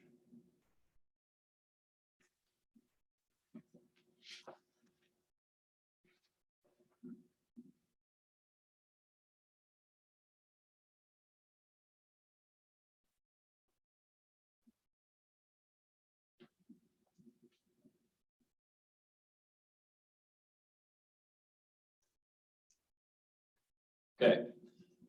Everybody have something? You guys tell me what you're including in that charge, and I'm just gonna write a few things down. What's included in that? The administrative time, Admin, education, experience. What else?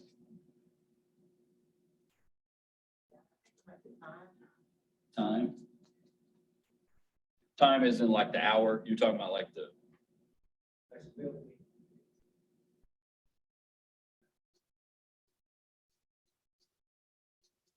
Anything else? The amount of like effort, energy you put in. I mean, that's a pretty good list. And that's probably, that list might not change a whole lot over the course of your career, right? But some of these things might be valued more than other things, right? So a client of these things that are listed, what are the things that the client would see as valuable? Vacation experience. Probably these two, right? What else? I mean, that could be it. You know what I'm saying? So what the client sees versus what we see is different, right? So when we start talking about charging, I think we need to have a holistic view of why we're charging what we're charging, right? Now, can you get to a number in lots of ways? Absolutely. If you wanted to right now, you could go on Psychology Today in a zip code and look up 50 therapists or counselors, see what they charge, do an average, and you'd have an average of 50 people in a zip code. You can do that right now. And that's not a horrible way to do it. That's fine. You could be specific, right?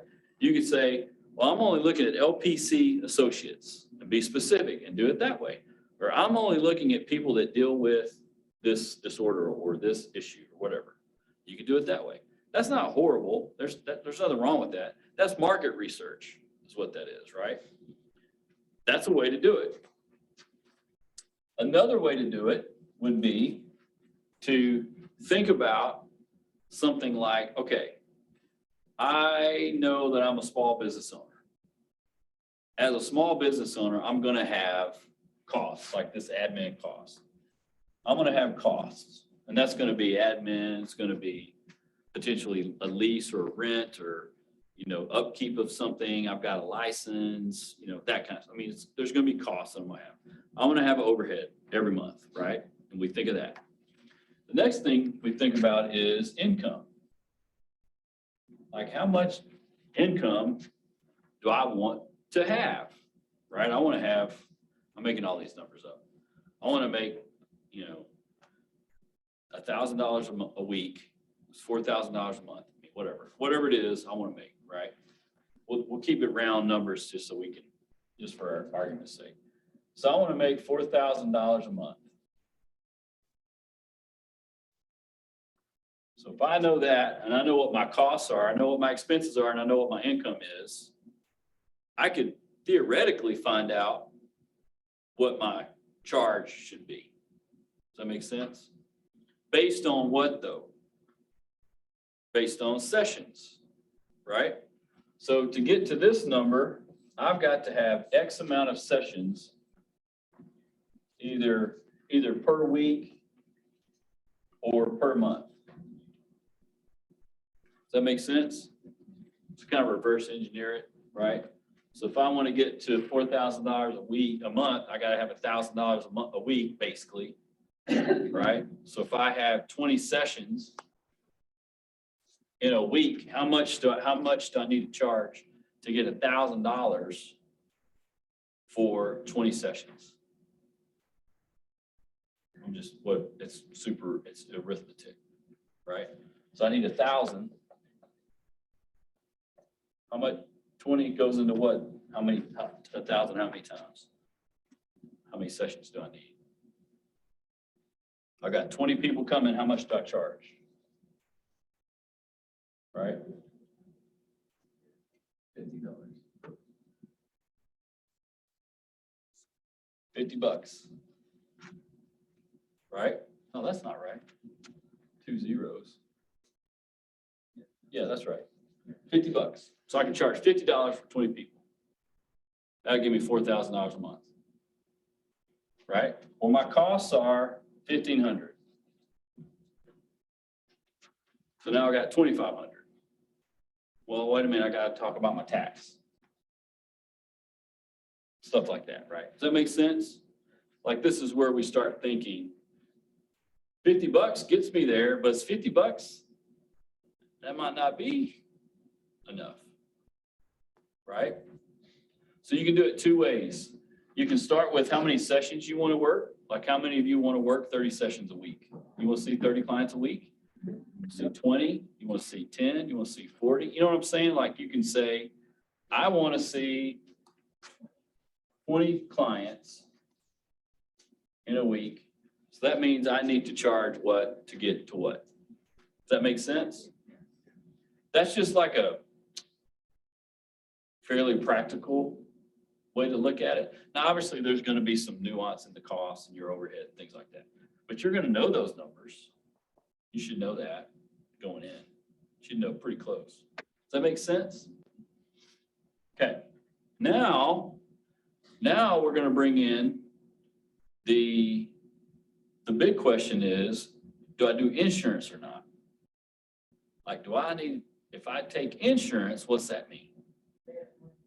What? Less money for sure.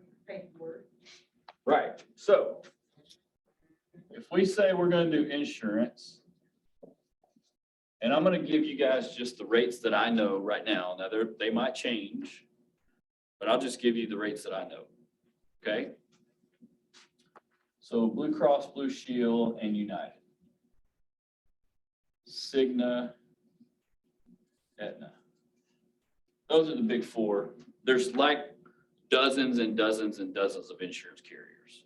These are the big four. Blue Cross Blue Shield is like 90% of the DFW area, followed by United and Cigna and Aetna. Aetna sucks. They're the worst. They don't pay worth a crap. Cigna's not much better. Aetna's, most of the teachers get Aetna. That tells you all you need to know. Teachers get screwed every time. They used to have Blue Cross, but someone messed up the contract. Blue Cross dropped them. Now they have Aetna.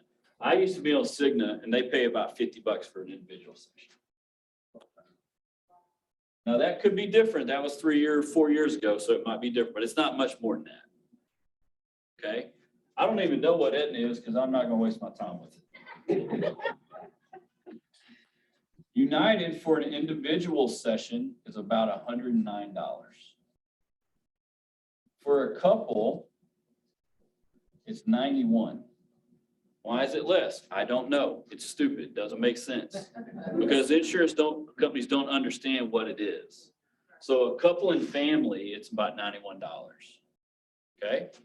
Blue Cross Blue Shield for an individual is $87.11. For a couple, guess what?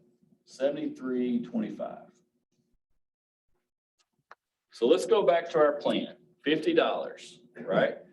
Now, if you're starting out, you can't get insurance until you're fully licensed. So let's just go there first, right? So as an associate, you don't even need to worry about this. It's not important. So between now and the time you become an associate, some of this might change. Like this might be different. Like I'll tell you for a fact, United is going all in on telehealth and really trying to help their patients and their clients, I think. So this number could change. This might be a little different for United. Blue Cross is not going to change one bit. I think Blue Cross made almost $1.5 billion last year, or something like that, some crazy number. They're not going to, they don't care about anything. They're going to do whatever they want. I wouldn't waste my time with these guys, but that's just me. Now, if you join a big group, they might be a part of all of these, and you might not have a say. You just go do whatever. Like if you're an MHMR, Medicare, Medicaid is going to be your big provider, and it's really hard to get on Medicare and Medicaid as a provider. The Medicare rate is what most of this is based on in general anyway, right? If you really wanted to have a big time niche for the growing population, the older adult population, getting on Medicare, you would be busy instantly and always busy, right? Same thing with Medicaid. Like say, one of the things that Medicaid, I think, is going to try to really invest in telehealth, and that's going to be good. Medicaid really is for the unserved. There's underserved populations. Like telehealth started because there was underserved populations like rural areas, some of the more impoverished areas. So they did telehealth to get people in there to get services. Now that COVID's opened up telehealth, that's good for those underserved areas because now you can see people. Like I see people now that have Blue Cross, that there's no way they could pay my rate, but they have Blue Cross. And so I work with them and I mean, that's great. It's awesome. It's not great for me financially, but for them, it's really good because they might pay like $25 copay or something like that, right? So having said that, if we get on insurance, we can build a practice quick because you'll get a lot of clients. That's the upside. The downside is if you're saying, I don't think anyone here is going to always charge $50, probably you guys are going to want to charge more, right? So my fee is $175 for individual and couple. I have some other kind of things I offer. So that means I'm making half on an individual Blue Cross. So what am I doing as of June 26th? Dropping Blue Cross. I'm not gonna be on Blue Cross anymore. I'm only gonna do self-pay, but I'm keeping United because I actually like United. I've actually researched them a lot. I like what they're doing. I think they're actually trying to help people. They're still making money. They're gonna make money, but I like what they're doing. I think they're trying to help people. So if you say, well, if I go the insurance route, I can build my clients quick and I can build a practice fast, but I might have to see 30 people a week. Versus if I charge 150 or 100, see less clients, right? Make the same, you know what I mean? So there's a balance there. You have to figure out what is important to you. Does that make sense? I like showing this just so you kind of have an idea of what to expect. Yep. How long does it take for the insurance company to pay you? So most of the time it's pretty quick. The only times I've ever had time, the only times where it's been slow is like at the beginning of a year.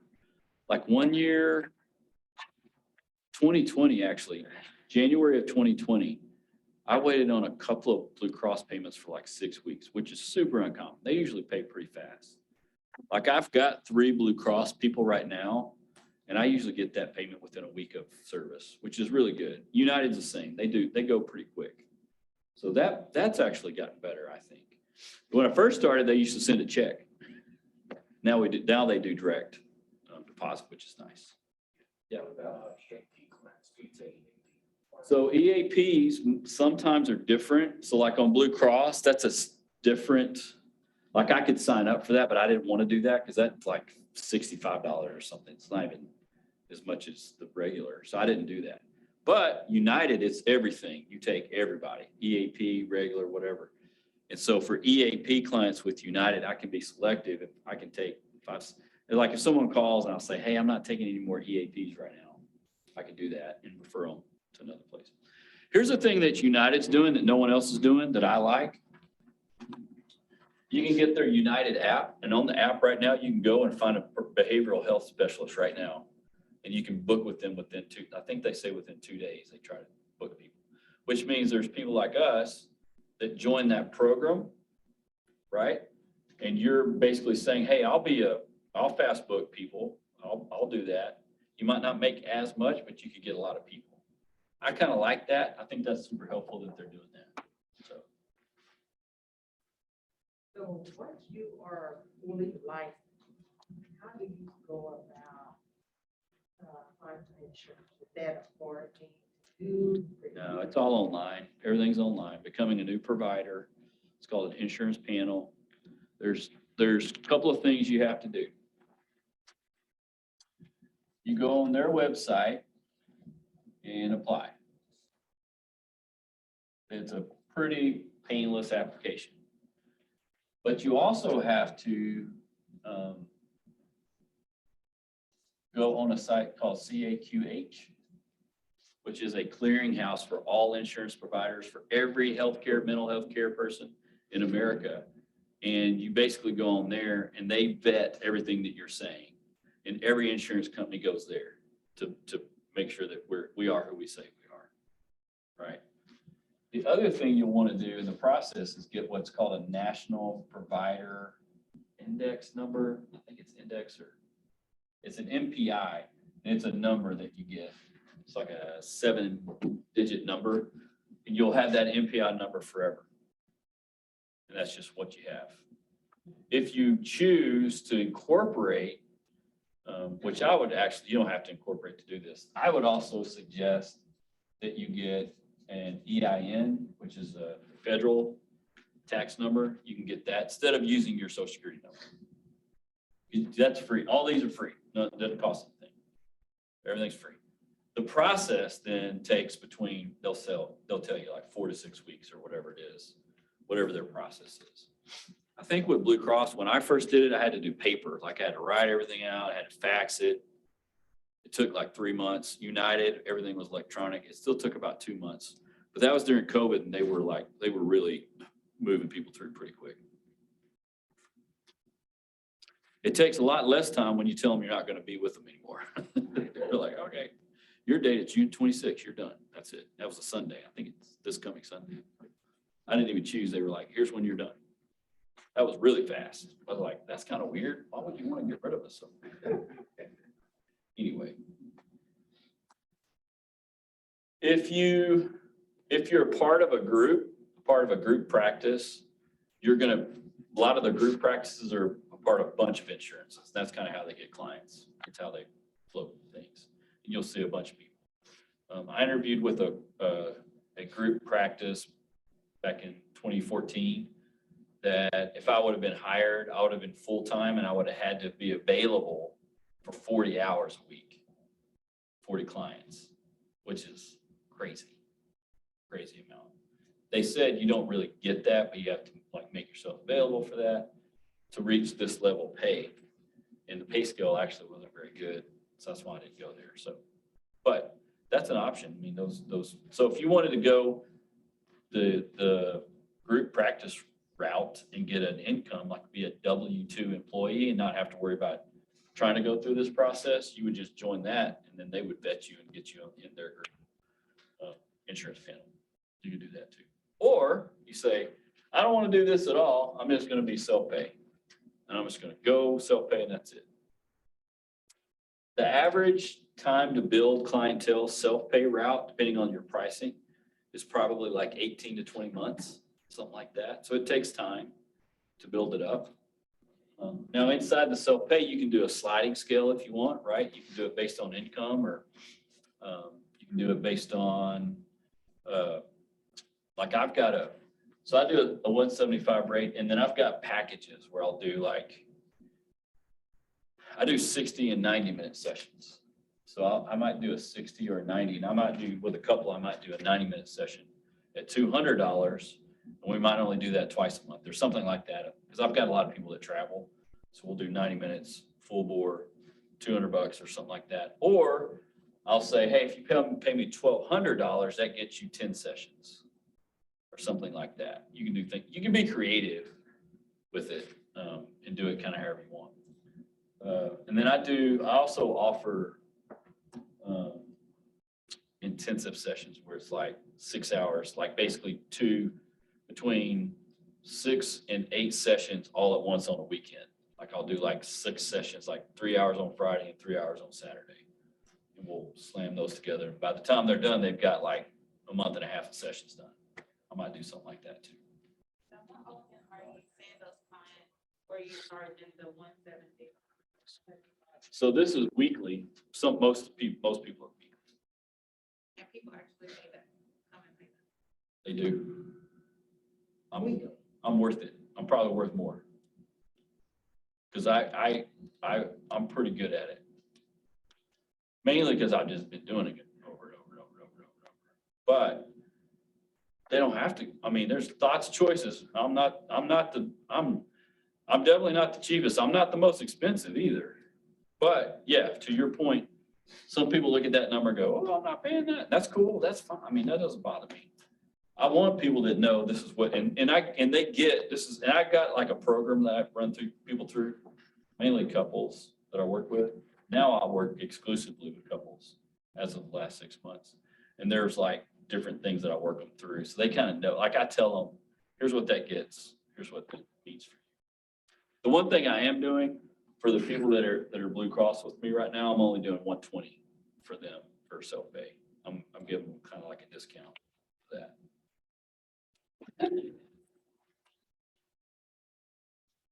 Yeah, there's one of my, I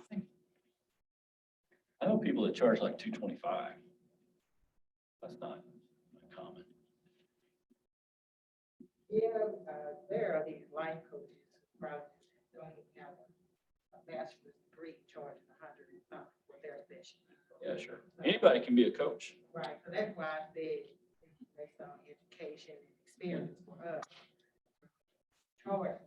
And we're not just certified, we're licensed, which is a whole different process. Being licensed in something is way different. Yeah, you can, anybody in this room right now can say, I'm a coach. I'm a life coach, I'm a couples coach, I'm a blah, blah, blah consultant, whatever. Anybody can do that. And there's no regulation, right? There's no like limit, but you can't say I'm certified coach unless you're actually certified.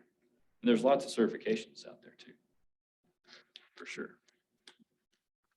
Okay, does this help? Hopefully. Again, this is like pretty broad. I mean, I went pretty broad here. I mean, this, like the insurance stuff it does kind of ebb and flow, like the pricing does change a little bit, the timing that it takes, that kind of thing.